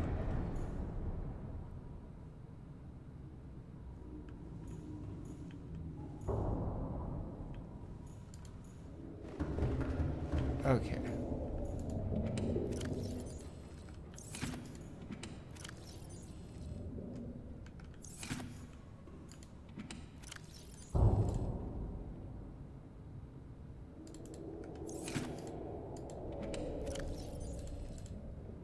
Alrighty.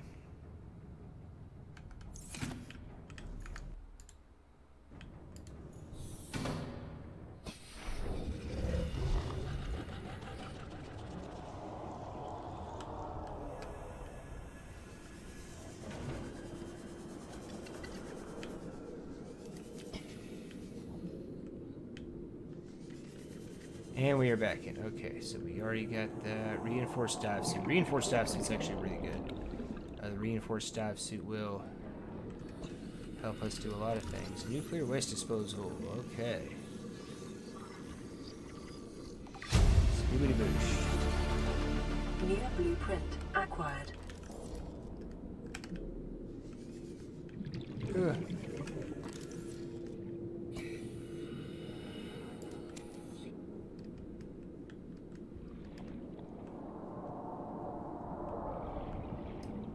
Oh yeah, coffee vending machine. Hell yeah.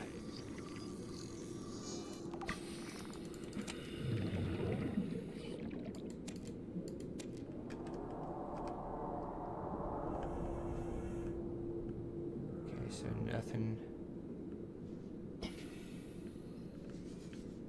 nothing else really, huh?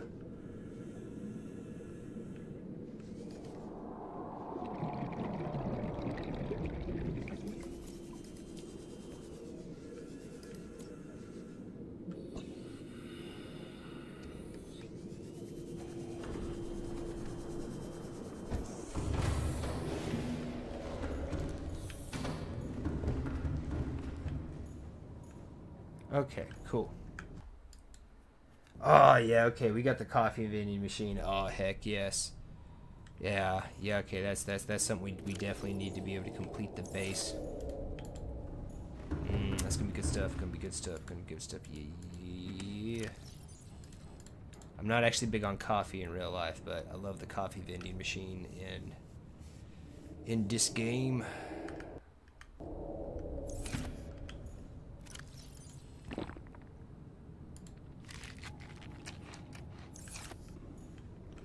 And we got the reinforced dive suit. Okay.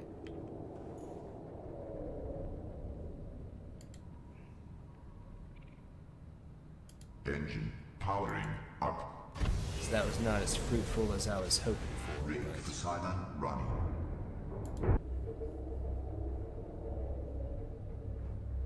That was not as fruitful as I was hoping for. Because there's like multiple different places that the Cyclops stuff could be at, right? And I don't know where all of them are, in all honesty. It'd help if I had the sonar.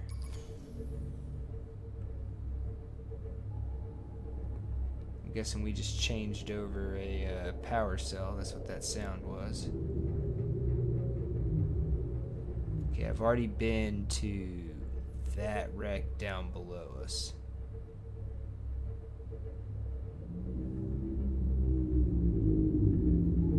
I'm trying to think of any other major wrecks I can easily get to that I kind of like know where they are off the top of my head, so we don't have to go wandering and looking too far and have a whole lot of nothing in between, because it can get pretty dark down deep, and without the sonar, yeah, it can get to be a bit of a pain.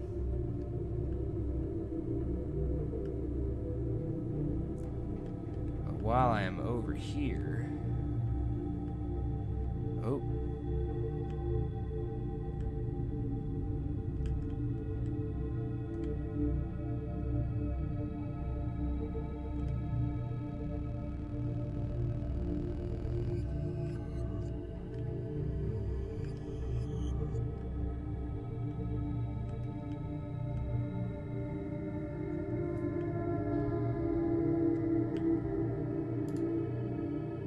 Engine powering down. alright, we can turn the lights back on. Alright, big shrumpin'. Welcome aboard, Captain.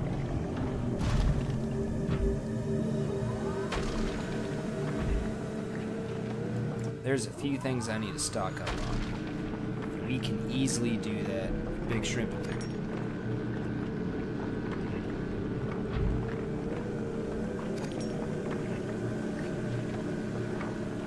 We can also go fight the Reaper Leviathan over there. I'd rather have the torpedo arm on, which I don't currently have on, but I mean I can do it. All you really need is the drill arm, truthfully. You don't even need the prawn. I mean, you can just use like the stasis rifle and your knife and kill the Reaper Leviathan, but I'd rather do it the prawn with a drill arm. Just personally. Okay.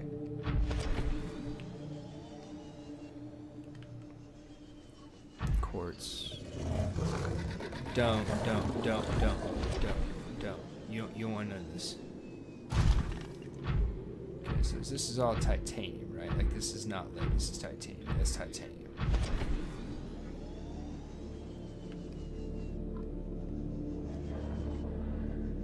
And this is titanium.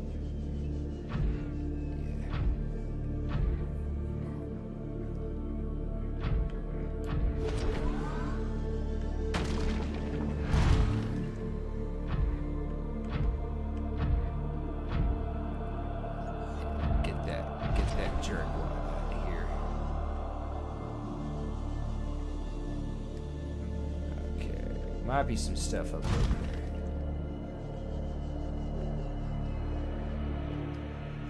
Ooh, and you're titanium as well. No. Ooh, copper. Yes.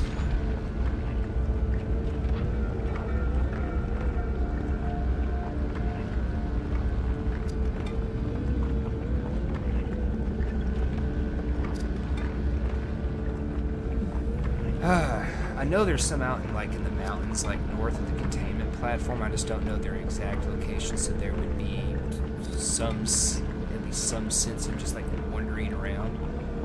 There's other places that I know where like there are wrecks in that area, but I don't know like the exact location of the wreck, like just to the south of us here. You have where the sea treaders are. It's also Leviathan territory. I know there's wrecks there, I just don't remember where they are, and I don't necessarily want to have to wander around for a long time. I'd rather just be able to pop in and find them and go, you know?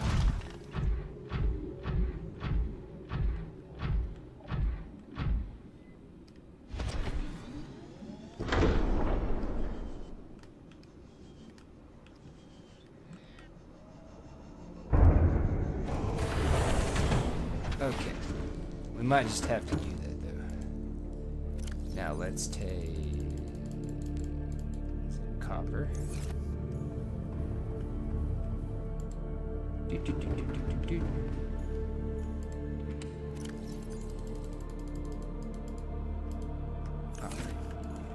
Back up.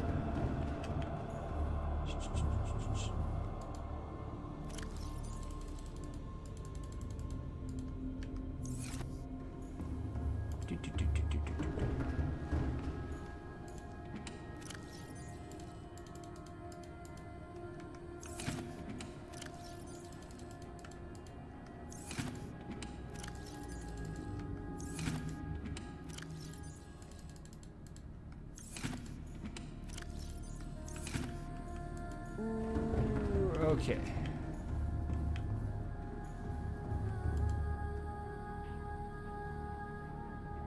Engine powering up.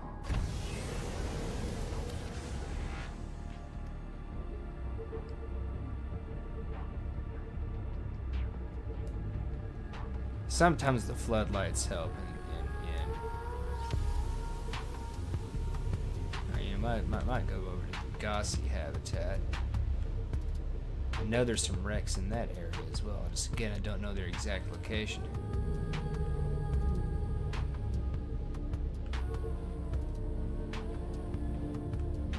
Sometimes these floodlights help, and sometimes they don't, Chad.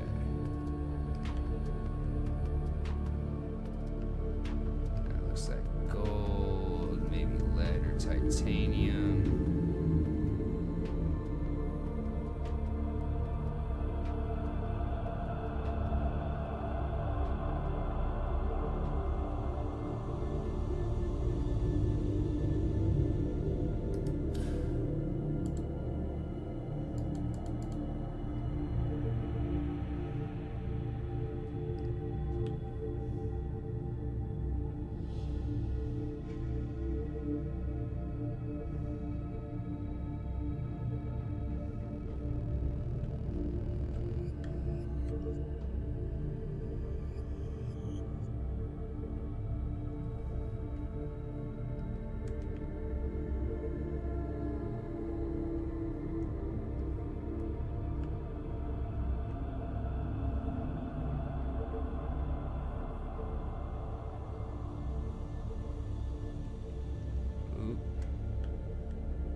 Coming down to something because I'm seeing a bunch of different schools of fish. Oh, here we are. You most certainly are.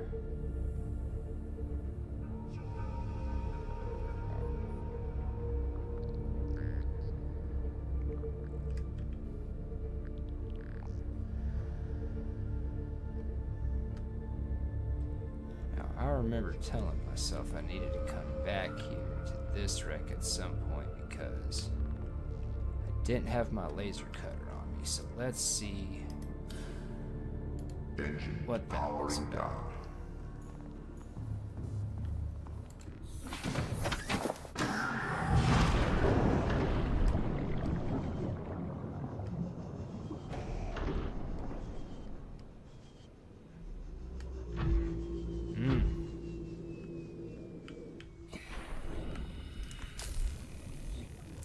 Alright, let's get to cutting here.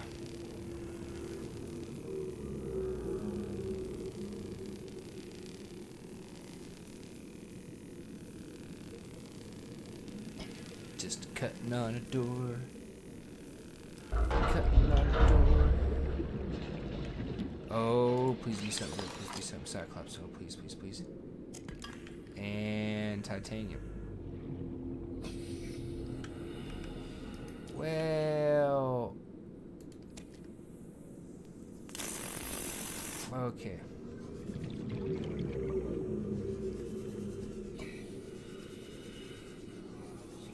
So there was something here, just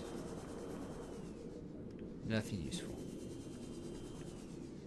We done been inside you and cut up, have we? Okay, maybe there might be something here. There might still be something here. Let's find out.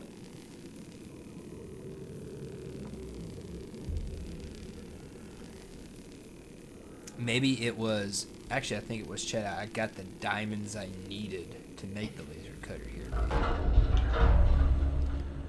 Oh yeah, we have not been here. Okay, so there might be, oh please be Cyclops. Did that say heavy reinforced dive suit? I think it did.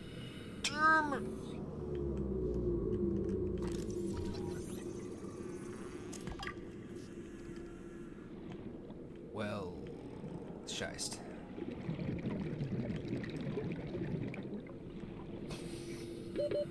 Seconds. Yes, I know. Alright, and back on. Welcome aboard, Captain. All systems online. Okay. Well, that sucks. It happens. It sucks, but it happens. You know?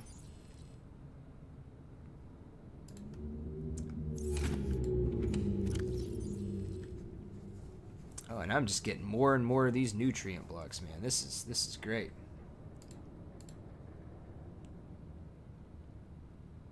I love getting these nutrient blocks. Such a big chunk of food.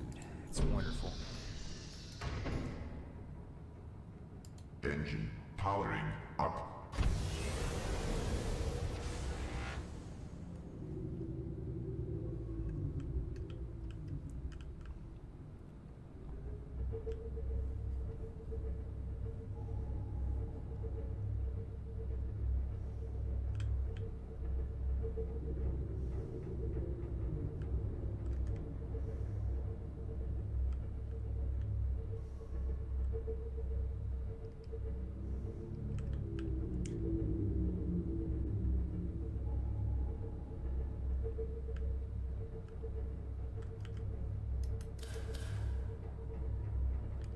Oh, hey, there's something we're stopping for right in front of us.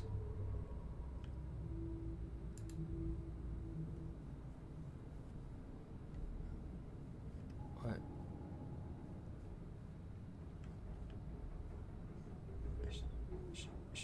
Should be right below me.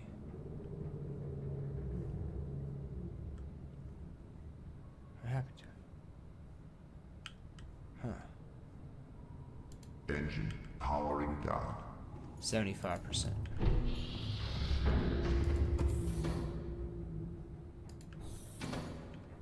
I can't believe I left the prawn. I'm so dumb.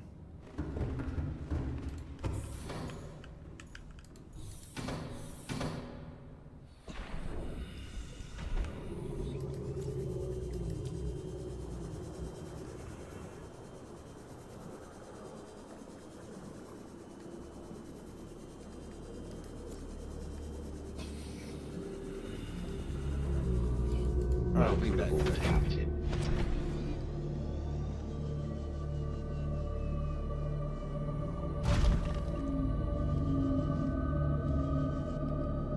Where did it go? Because I know I saw it. There it is. Yeah, lithium. See, now we don't have to worry about going to certain places and running around and picking up lithium and having storage. I see you, Warper. Now we can just basically, as we go around doing other stuff, we find a deposit, we drop the prawn on it, and we mine it up.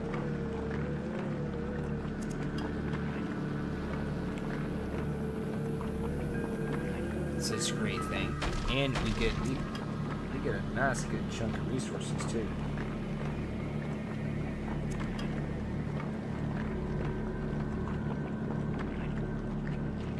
Oh yeah.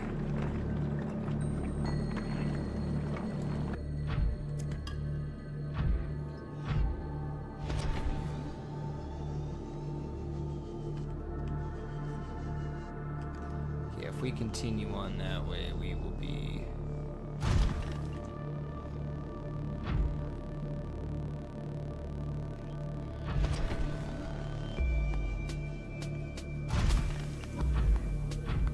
be doing good.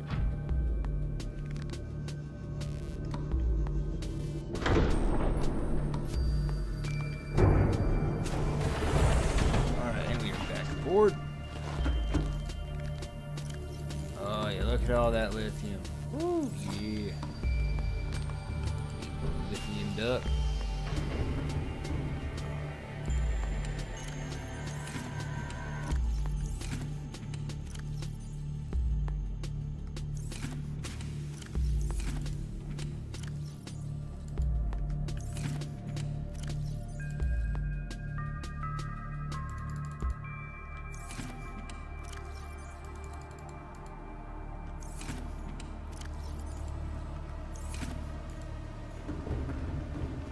then if we just kind of head forward and to the right here, Engine powering up. we'll be on the way. And this will take us into an area I know we have not explored or discovered any wrecks. Oh, hey, there's more lithium right there. Okay, I'll have to remember that if I need more. And it's also got the next, or the, not the next, but the deeper Degassi habitat, right? So we can kind of kill two birds with one stone. At least that is my intention.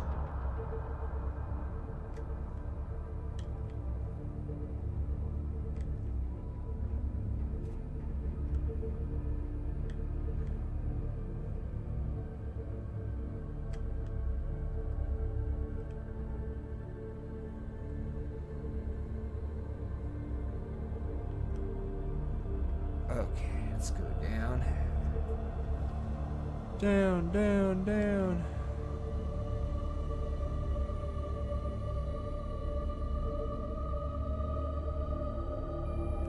Oh.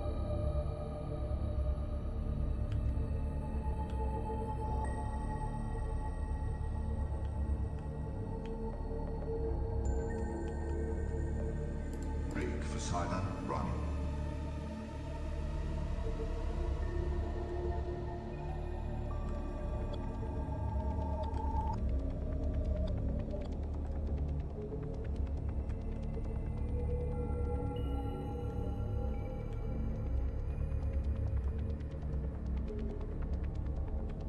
Let's not go over that way.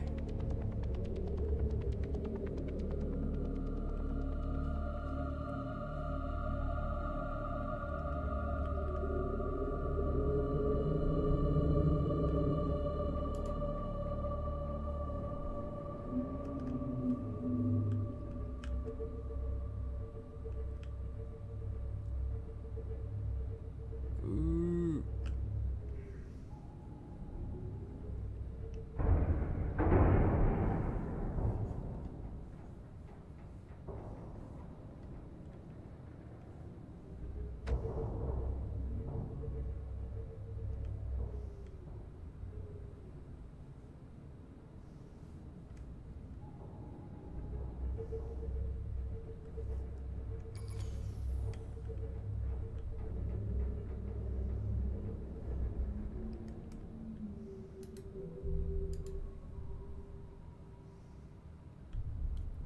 Say traders.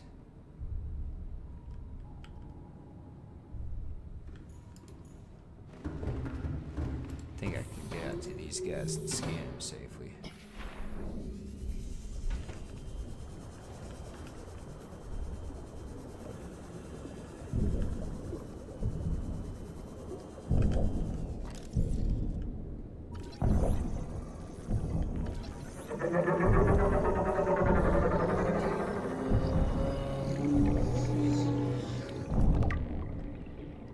They just kind of walk.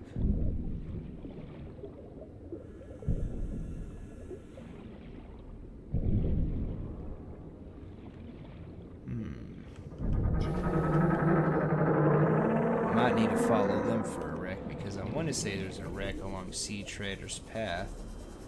And it looks like they are walking Sea Trader's Path.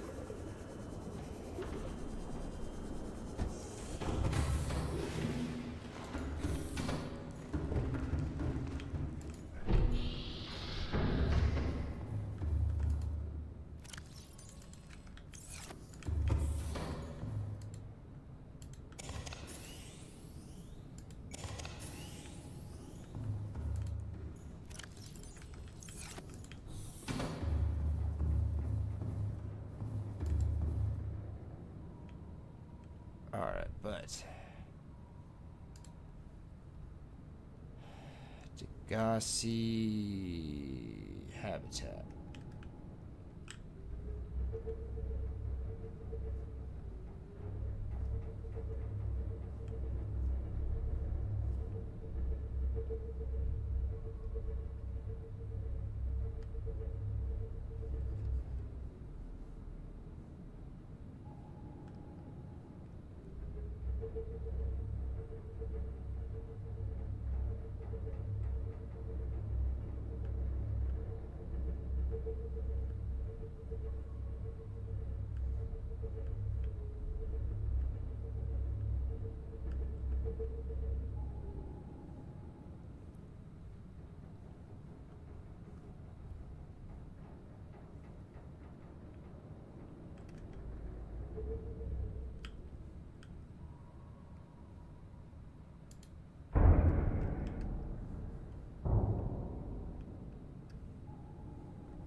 Okay, there's gotta be a way to get down in there. I know there is.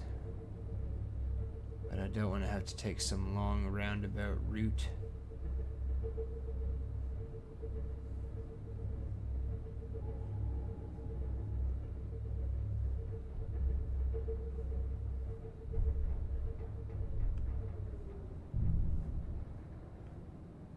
Actually, you know what? To heck with it.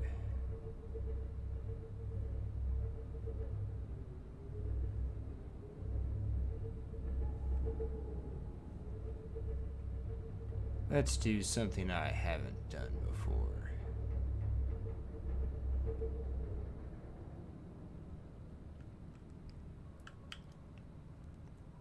Engine powering down.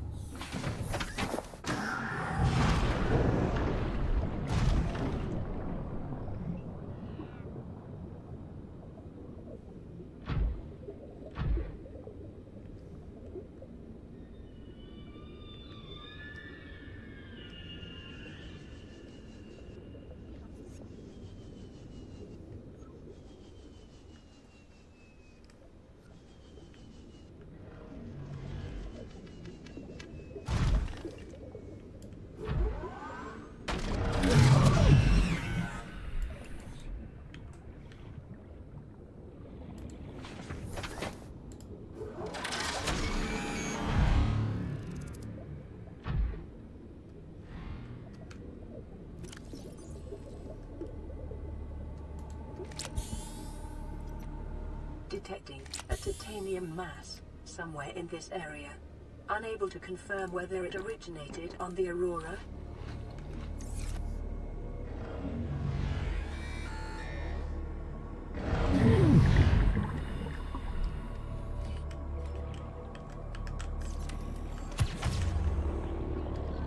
Welcome aboard, Captain. What?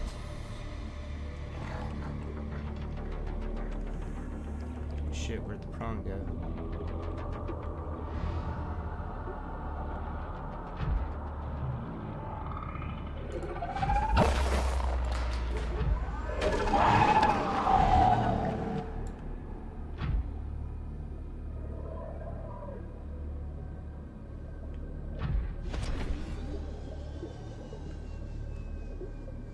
Alright. I do not like this place. And I never have. Because of all the crab squids and warpers. Yeah, that's it. Come on.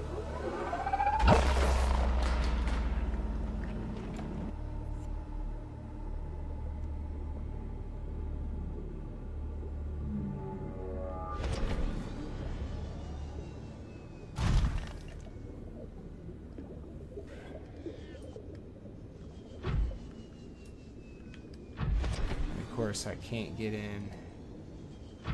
Can I get in through? Oh, I can. Awesome. That airlock's open.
Okay.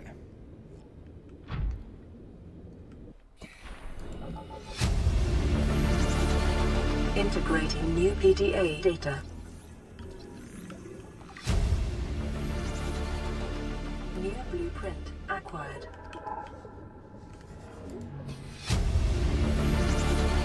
Integrating new PDA data. Come on. Oh, please be Cyclops. Oh, Cyclops children. Okay, so not exactly New what blueprint acquired. we were looking for, but Cyclops related.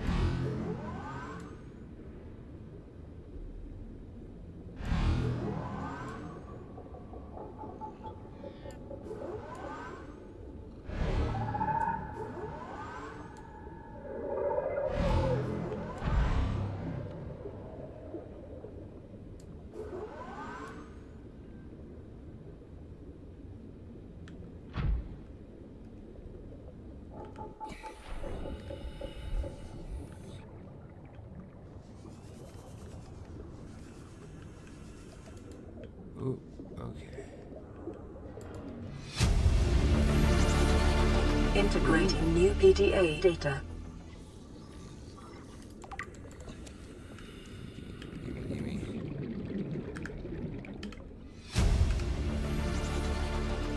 New blueprint acquired. Is this it? No, nowhere else to go down.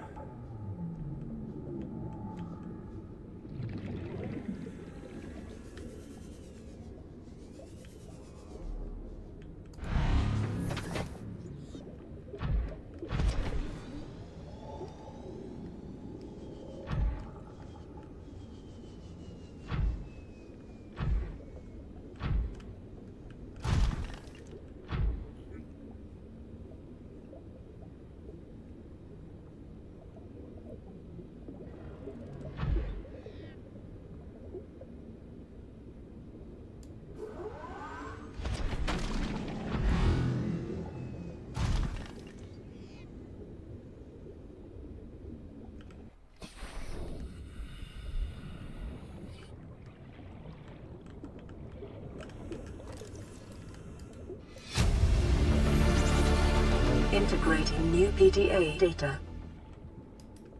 I've already got that. Is this everything?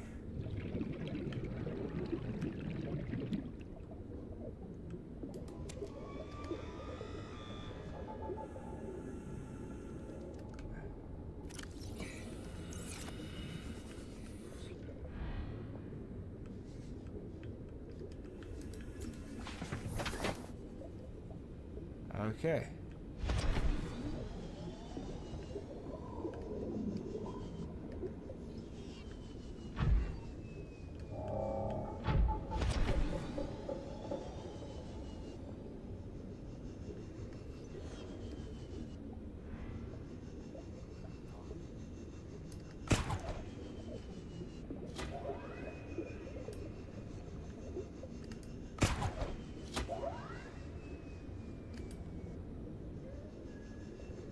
Ooh. Aha!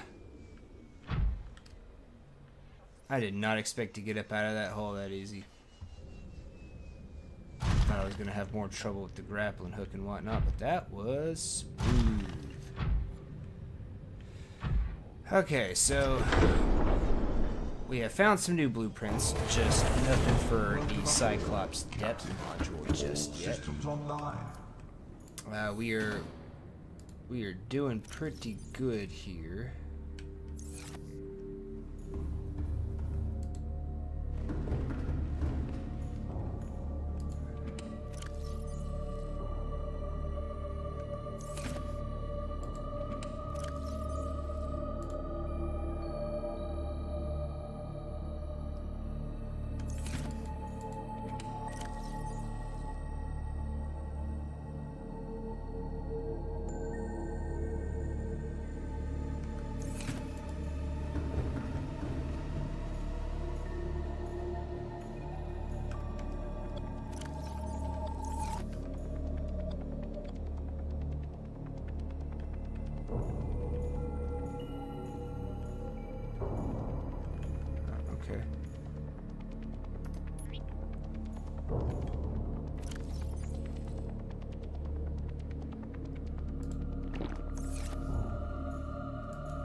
Alright, so we need to find some wrecks.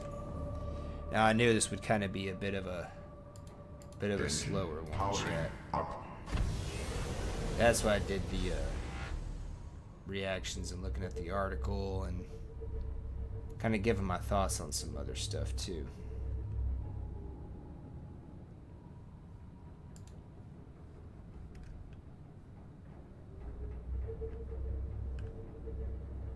I should have thought about it and made the sonar before we came out. Radio message.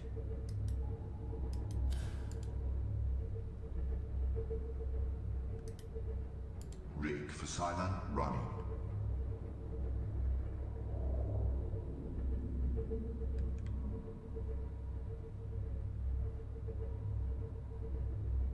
Deploying decoy.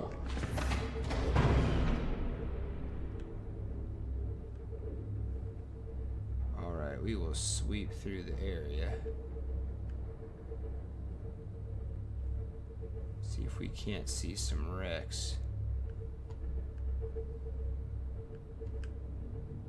I'm gonna get the feeling that we're not gonna.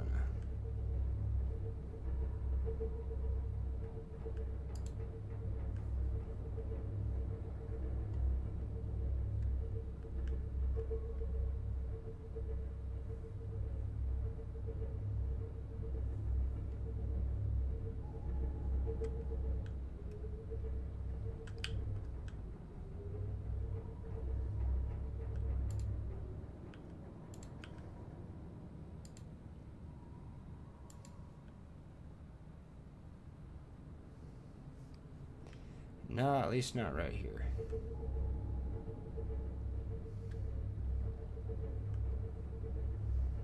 What I need to do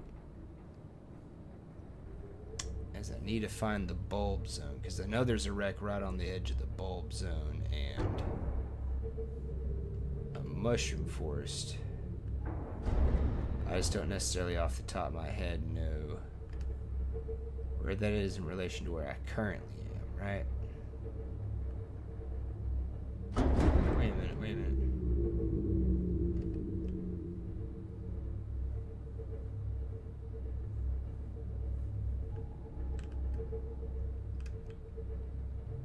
Yeah, that's electric.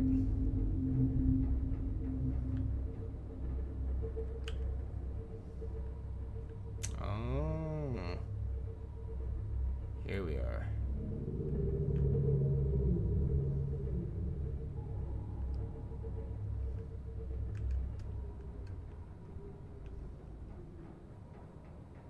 Engine powering down. Okay, warper. Some stuff strewn out along the ground. No bad leviathans, it looks like. Alright. Okay.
All right, we got a poll going in the chats now.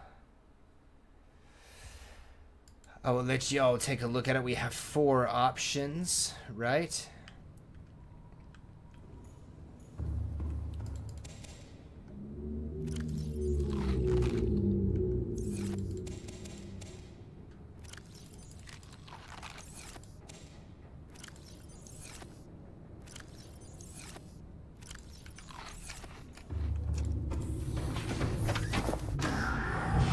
Welcome aboard, Captain.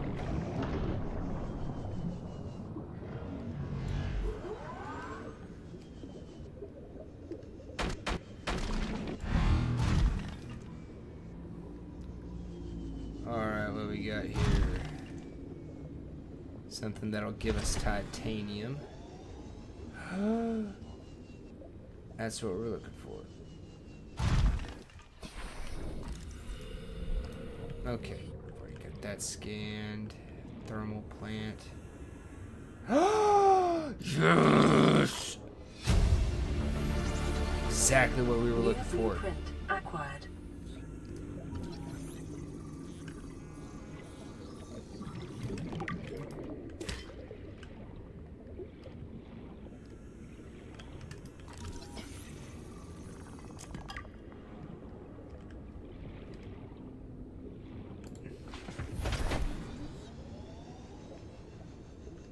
Alright, where's the entrance, Big Shrimpin'? It's not up on top here, is it? No, don't look it.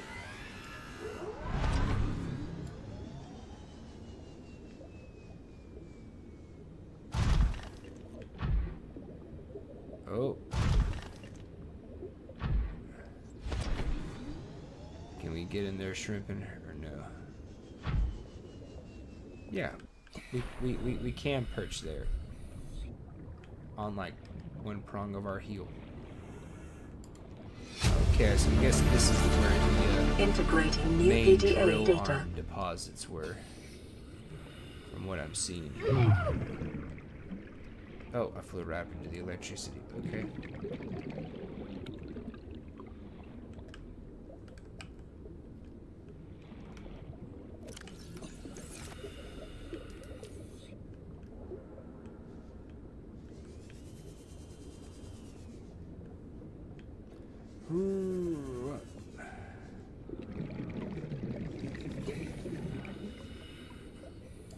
Ooh, and the repulsion cannon, which we apparently already had.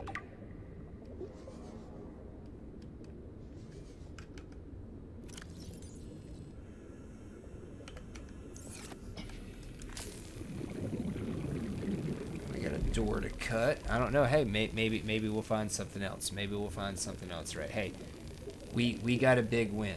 We got a big win, right? I thought, you know, I was starting to get desperate. I thought it might take literally all night.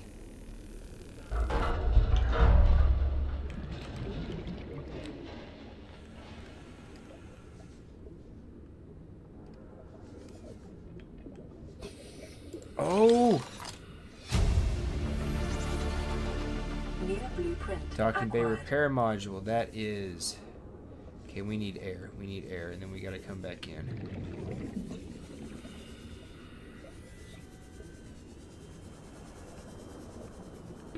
30 seconds. I hear you. I hear you.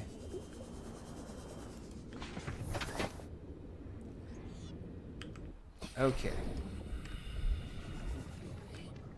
So then we come up over here. We go through here. We go down here. We go here. We go up there. Ah.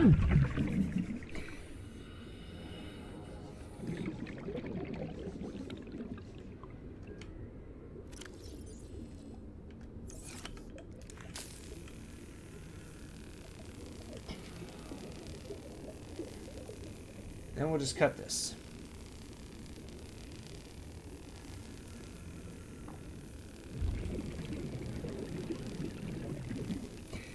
Okay. What?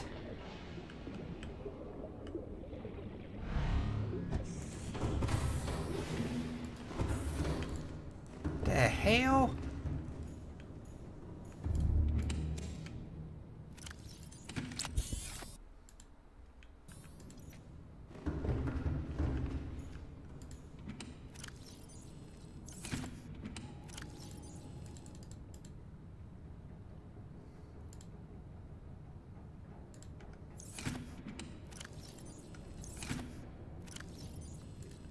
This is gonna be a good haul.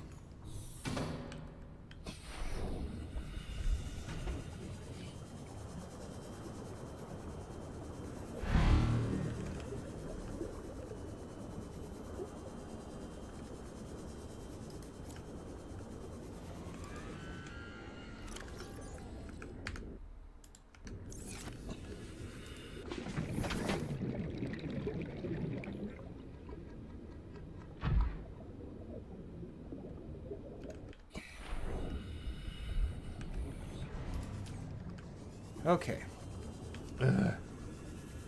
In, go down, go over, go out. Watch out for electricity. Go up. And inside. And go down over here. Oh, and that's just a entrance exit. Okay. Nothing to find, nothing to see.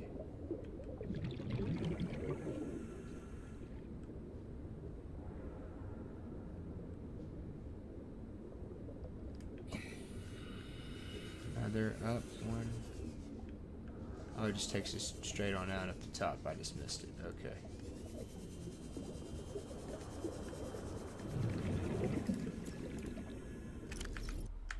Can I just get...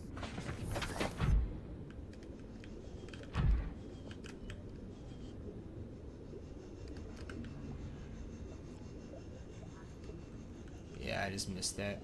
Tramping around on the prawn.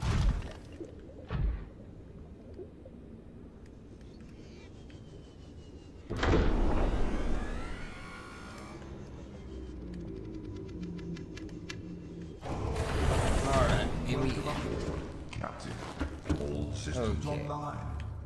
And...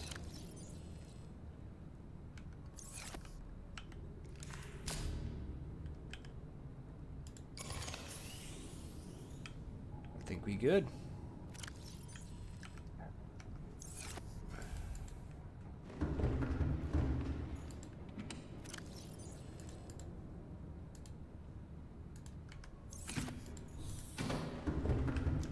And let's get back home. Engine powering up.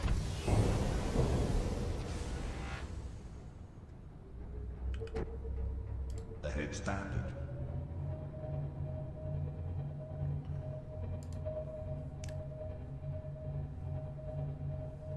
Woo!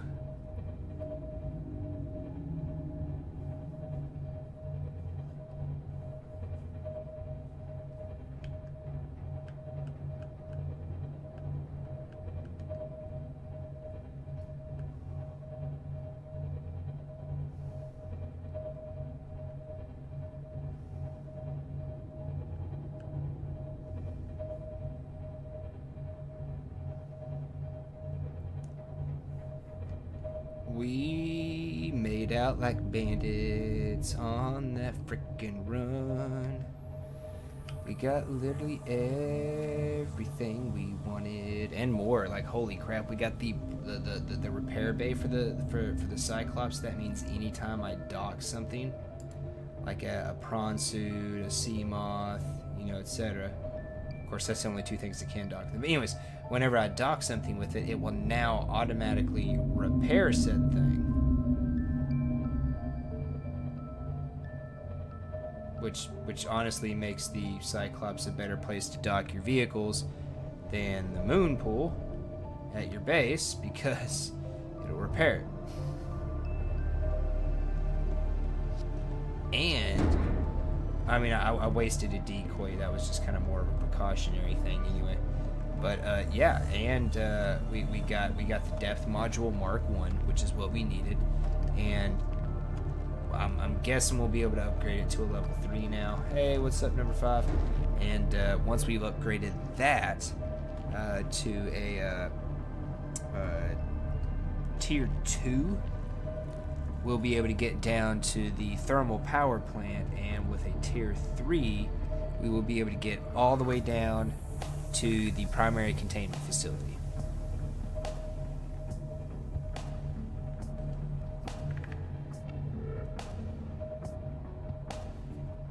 Like I said, we are pretty much good to go now. We can do whatever we want, Chad. We can get all the way down to the end of the game. You guys can have me go around and like do some super huge, try to get all the blueprints completionary run. You guys can have me go around and get all the cuttlefish. You know, whatever you want to do. Which I got a cuttlefish and the aquarium. So we are kicking some aces with some spades all around the club. Ooh! Oh,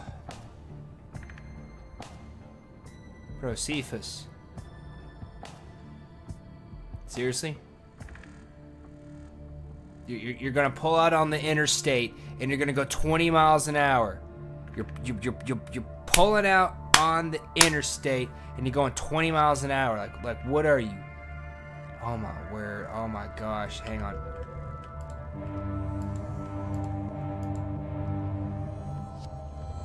There, I honked at him like 3 or 4 times.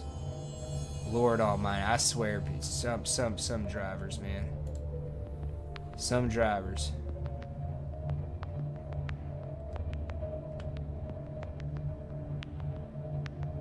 You better not do no crap like run into me when I'm parked in front of my base. I swear to God, if you're one of those kind of like drivers, oh bro, I swear we could just ship you back to Los Santos. Lord Almighty.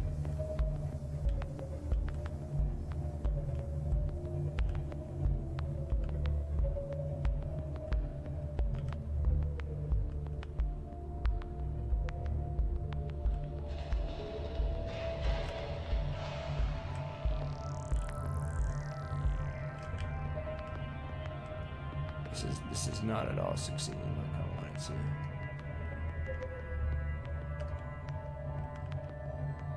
I've suddenly forgotten how to steer.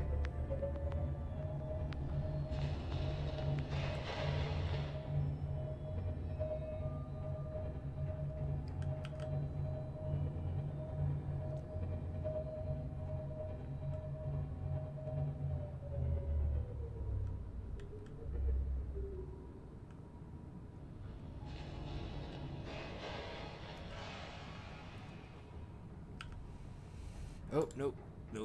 We do not leave the engine running. Engine powering down. Okay. Well, hey, looky there, chat.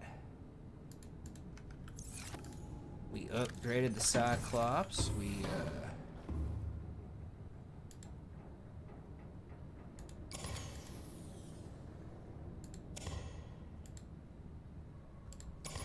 We did some adventuring, we did some exploring, we did some upgrading, we did some acquiring, we got ourselves some blueprintates. You know, we've done a good bit of good. Done a good bit of good today.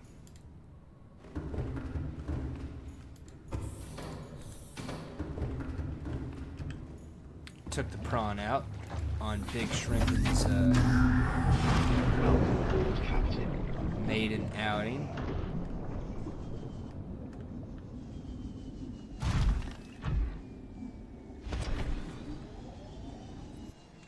Welcome aboard, Captain.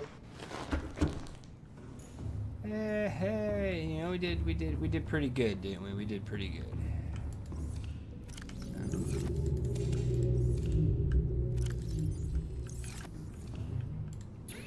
Alright, so we definitely have some U to upgrade, or to refill. Actually, give me all 3 U.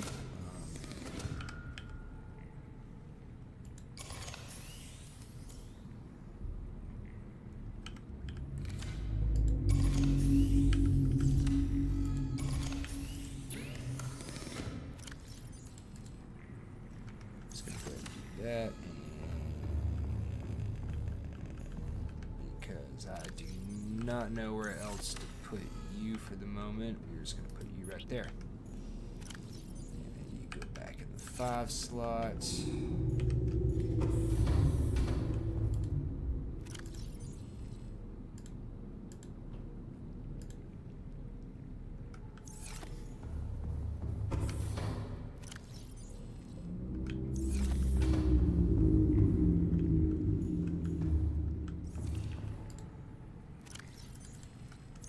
Okay. Let's unload.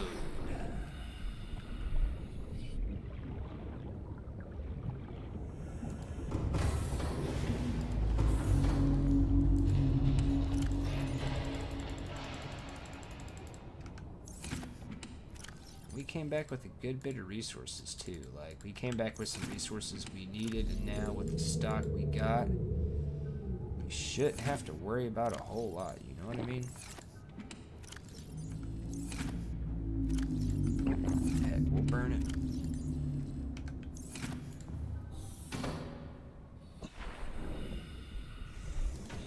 Alright. So yeah, this is definitely a good haul, Chad. This is definitely a good haul. And all we had to do the entire time, all we had to do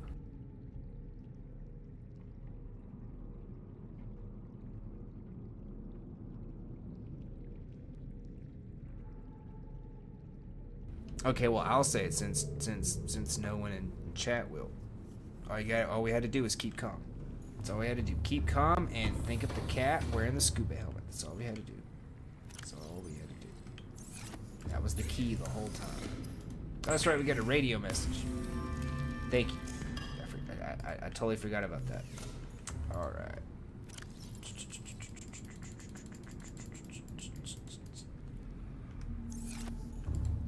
Okay, and this is where lithium is going to go, and I believe we were putting silver over here. Okay, so we need to leave 4 so I can put 5 things in there, and I will be back, ready. I will be back. I promise. Welcome aboard, Okay. Captain. All systems online.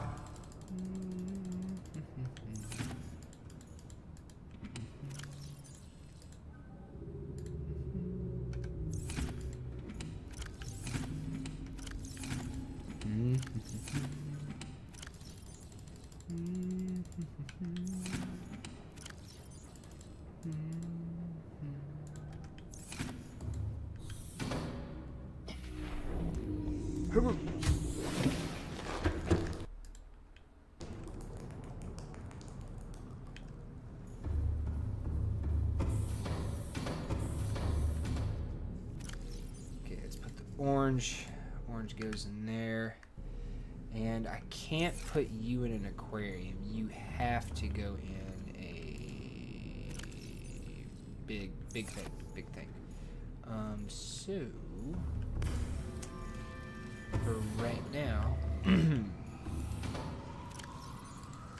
I'll put you right there.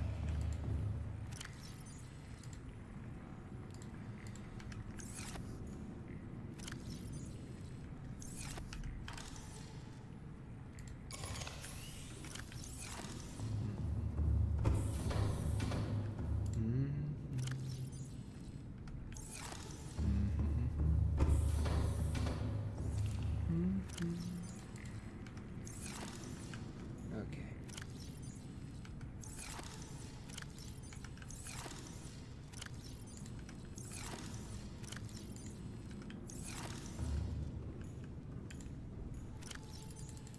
And now we just put everything away. And I can probably go ahead and make some more copper wires just to keep down on the space usage there. And I can make some more glass.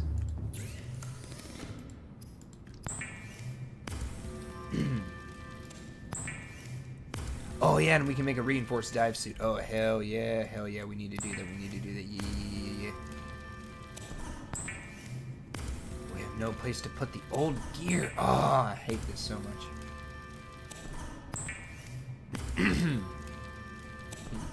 Sorry. Alright, and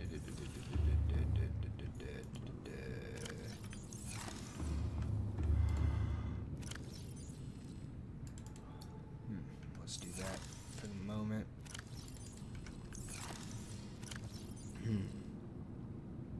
Well, I guess I can put him there.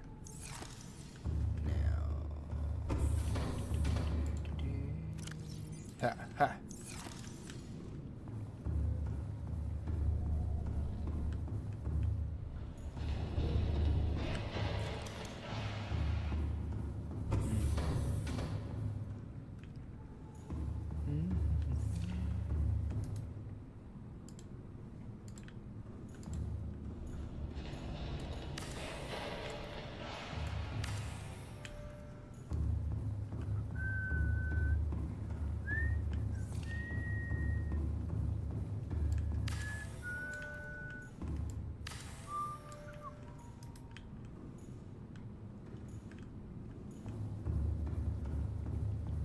Oh yeah, now we looking good, chat. Now we looking good, okay.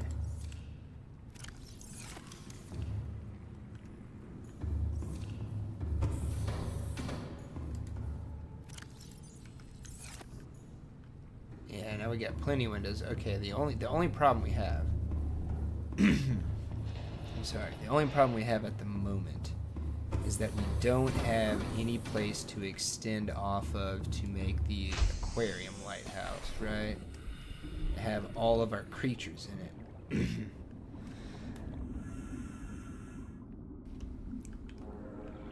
I guess what I would do is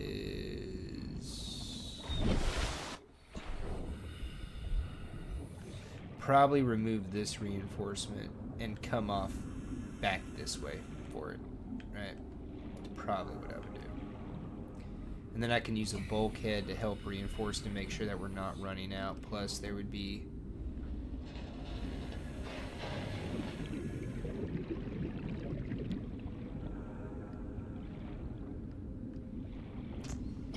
I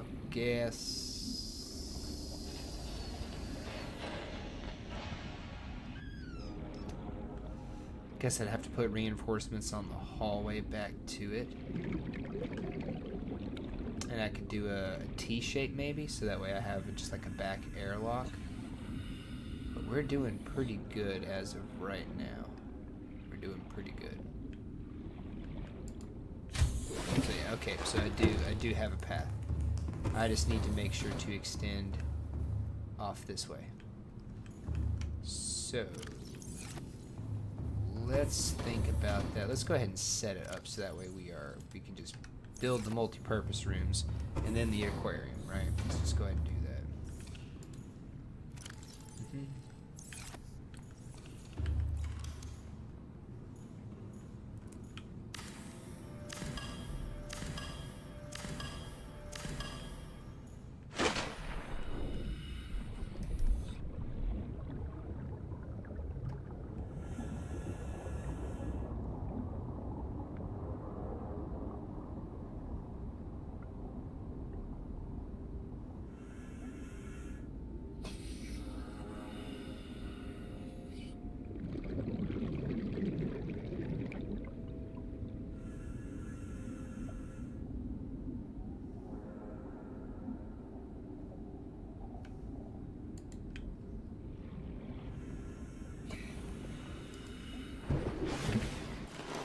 Welcome aboard, Captain.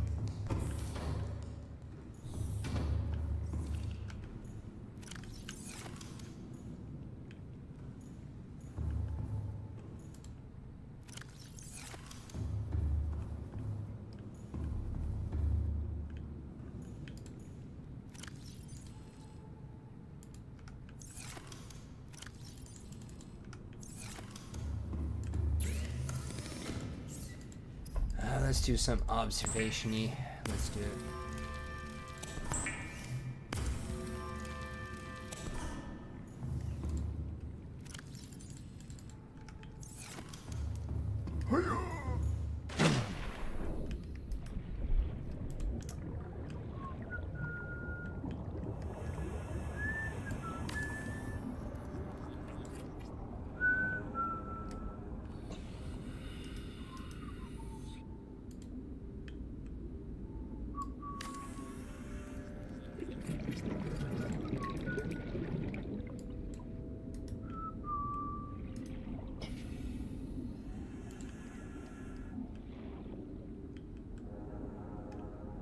Because I wouldn't be able to come off that way. So, boop. Oh, no. Nope. Shit. Okay.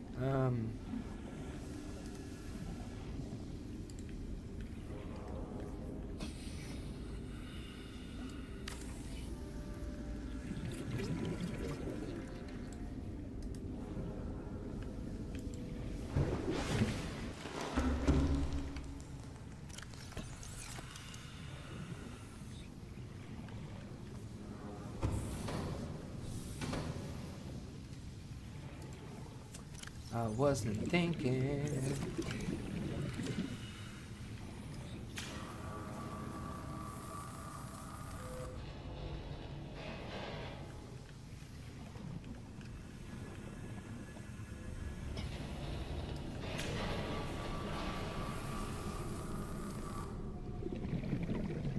See, this is where bulkheads would come in handy, right? Segment off the base.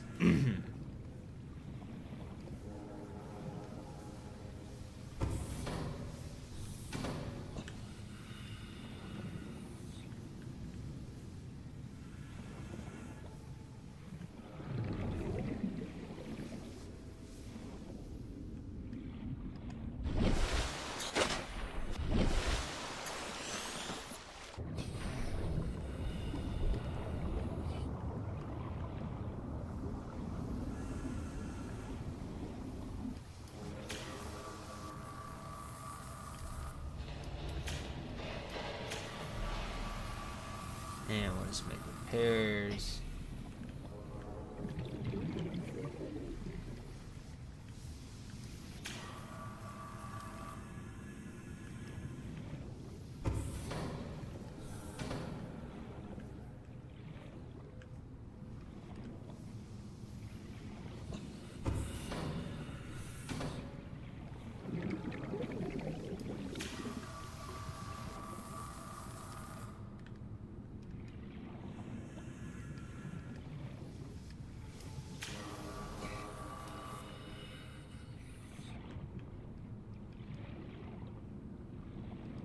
Okay.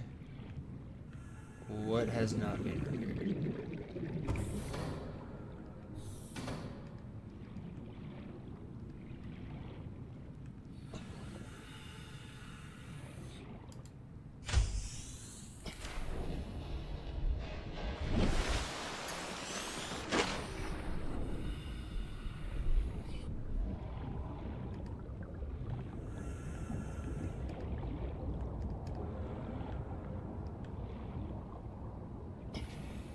I am legitimately confused at this point.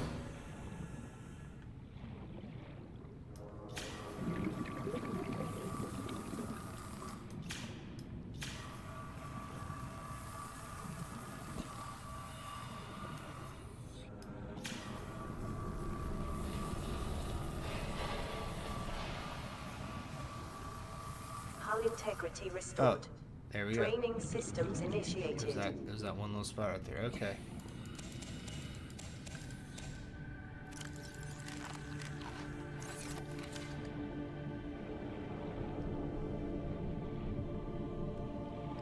Alrighty.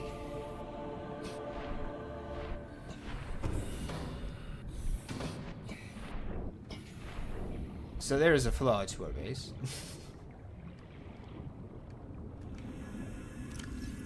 I don't have enough.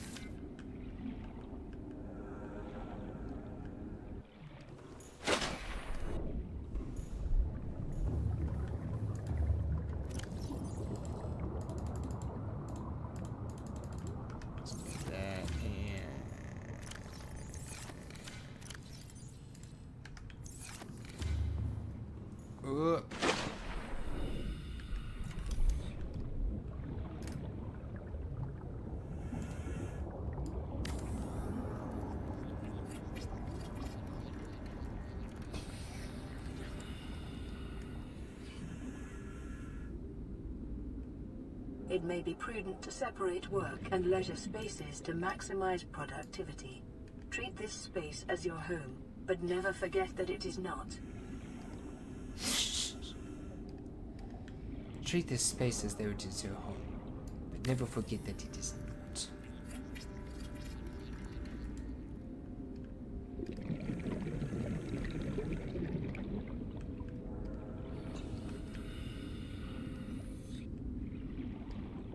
Alright.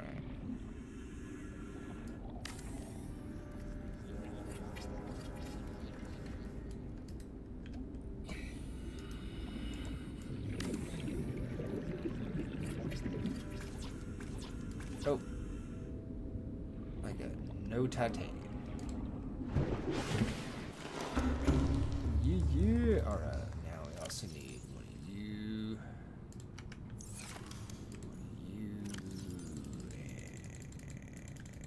Let's take all you.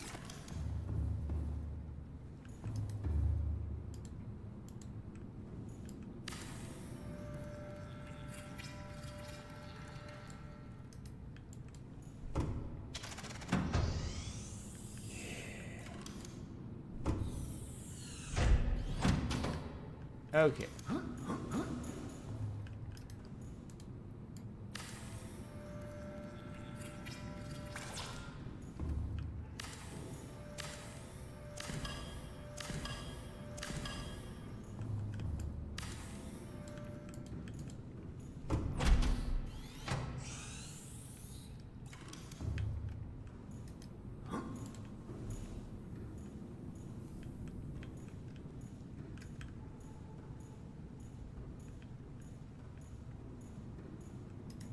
Oh, I didn't finish the,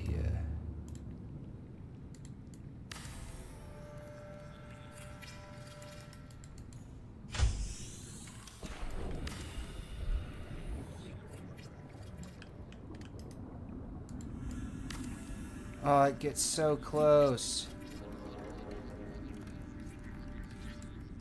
Would one more still wouldn't even get out. Oh my gosh.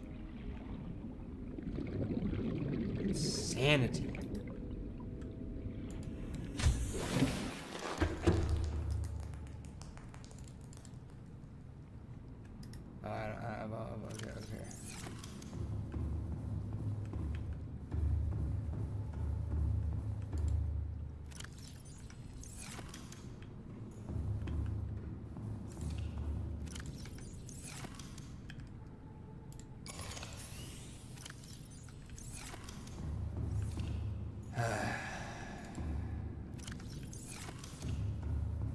Well, it is what it is, I guess. Okay, we are definitely going to need some more resources, and I know just where to get the titanium and quartz before we can finish that.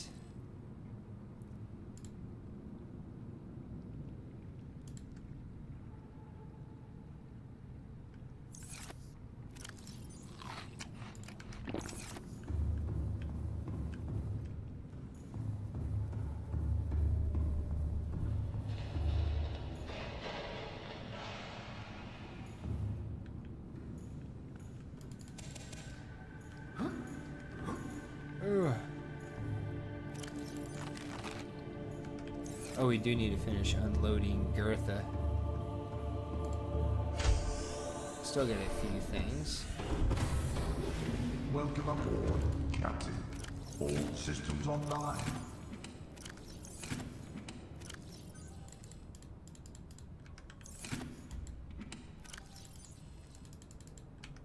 Alright, and Gertha is unloaded.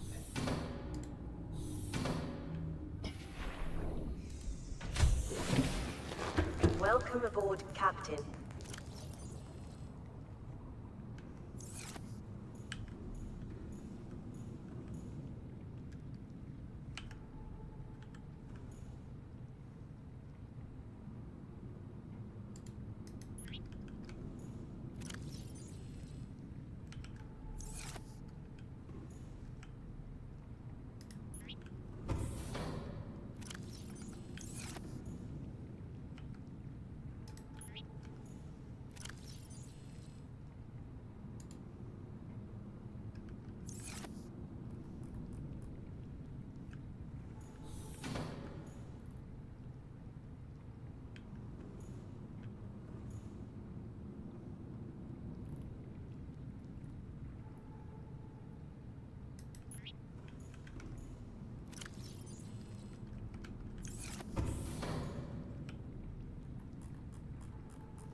Okay.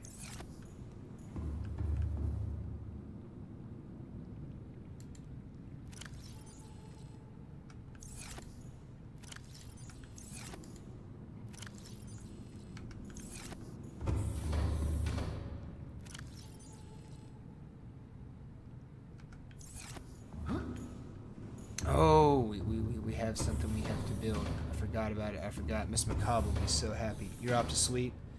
Talk to you later. Will you have a good night, Miss Macabre? Thank you very much for being here. Sorry I didn't notice that a few minutes ago, but if you are still here and still listening, there is something that you are going to love. Alright, yes. We have the titanium for it. No, we don't. Rats. Okay, so we can't do it. Never mind. Never mind. False alarm. My apologies. My apologies. False alarm. Radio message, and then I am out of here, This chat. is Life Pod 2, coordinates attached. We're way past our safe depth and bleeding O2. We'll have to swim for the surface, but it's 500 meters straight up. We'll make for the rendezvous and keep you posted. Out.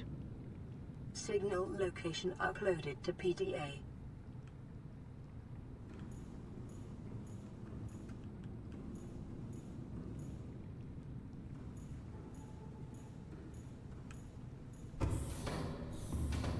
Well, we're not terribly far away from that. But alright, chat, this was hellaciously good progress, right? We got the Cyclops depth module made. Or, we got it,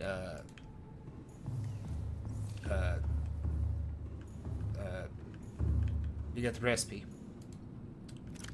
The blueprint tate.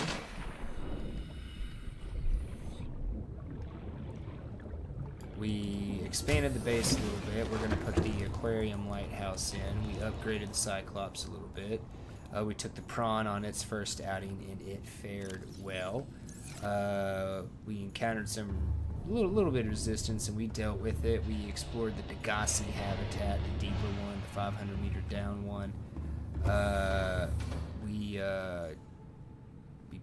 We got a good bit of some like rare resources. We did some drilling or some mining with the prawn suit, and we got the recipe for the Cyclops. Let me go ahead and highlight these because I'm going to need them.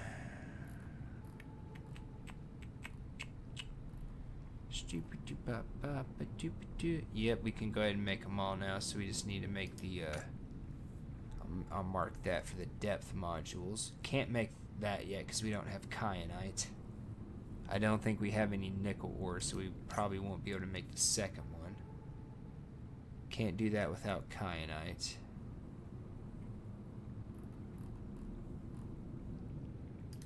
There we go. Depth module mark 1 and the Cyclops docking bay repair module. That will always be good. We also discovered the shield generator. Like, we got the depth module, we got the repair bay, we got the shield generator.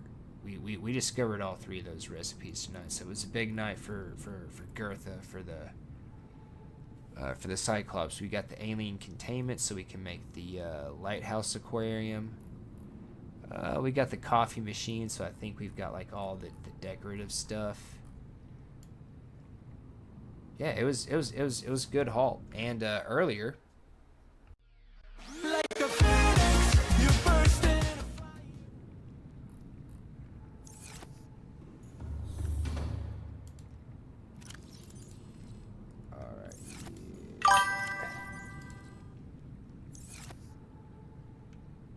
all right, and we do need to close out this poll. It was kind of a joke of a poll, but what did we have here? What did we have? We had 1 vote. Thank you to the 1 vote. Thank you, Miss Macabre. This is fine. This is fine. Alright, alright, alright, alright, alright, alright, alright, alright, alright, alright, alright, alright. Where's my cloth?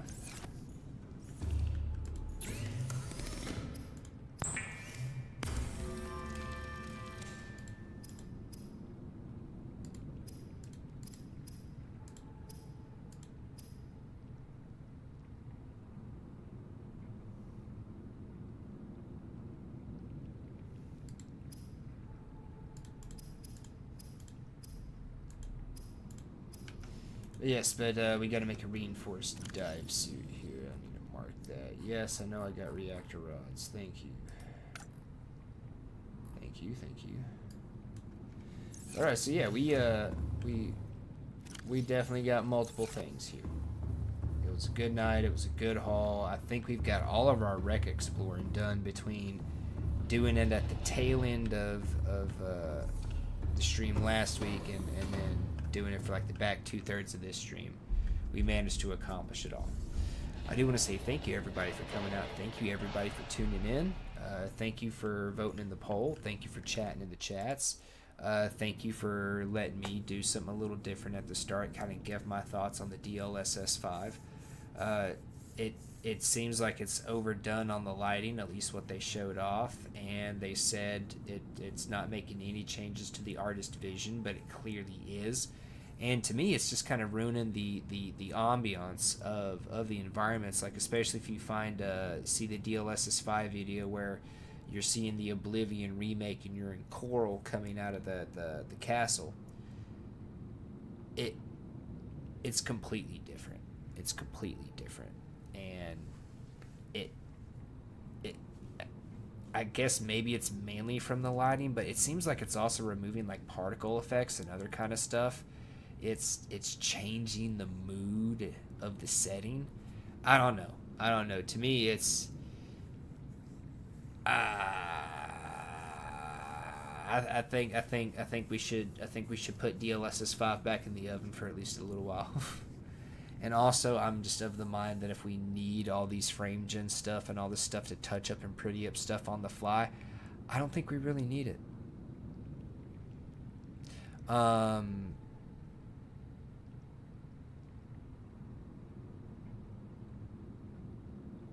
Yeah. We also looked at the Subnautica 2 article because the dev got reinstated and they won their lawsuit.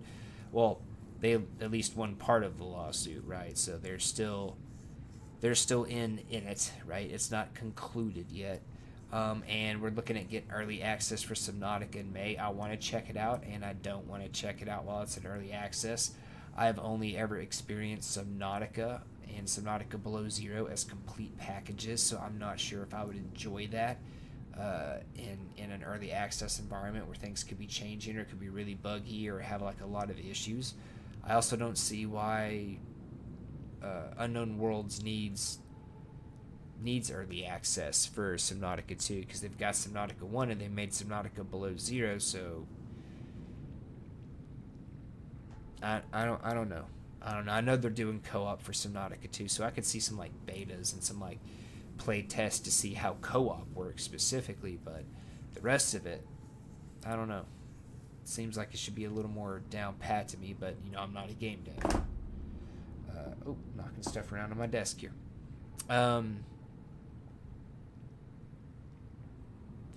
Not going to be able to do a Marvel Rival stream to check out the new season tomorrow, so we're going to look at trying to squeeze that in maybe Sunday morning. We'll take a look at the new season, the battle pass, that kind of stuff. I'm not sure exactly how many games we'll get in, and I'll be doing the Dirty Casual tries and getting that video up for next week.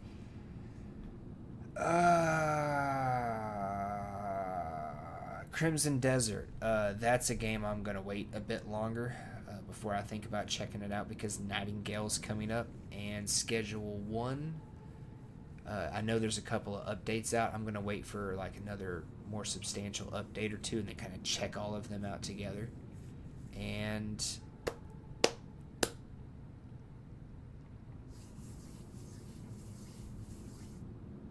I think that's it. Oh yeah, and Shrouded, checking out those updates turned from just like the experience to a second a week in the life. So bear with me on that for a while longer. Basically kind of realized it was turning into that, so I scrapped what I had instead of trying to repurpose and having some kind of mess of something like No Man's Sky had. I do want to say thank you everybody again for coming out. Thank you for tuning in. Subnautica community, you guys and the No Man's Sky community have been like the two most supportive communities overall. The Marvel Rivals community has been pretty supportive, but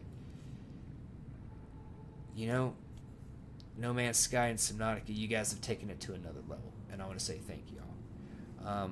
We will catch y'all next time. If I can't do a stream for the first look, we'll I'll try to do a stream next week in place of a video, right? So yeah, thank you guys, and we'll catch y'all next time. Like a phoenix, you burst in. Now we do have two more songs for the outro here. We are going to have Linsco's Let's Go and Different Heavens OMG. Links are in the description below. And if you like the stuff that you've seen for the stream package here with the borders and the transitions, the stingers, the BRB and all that, the ending, all that's from Genial Offers. You can find her in my Discord, also linked below.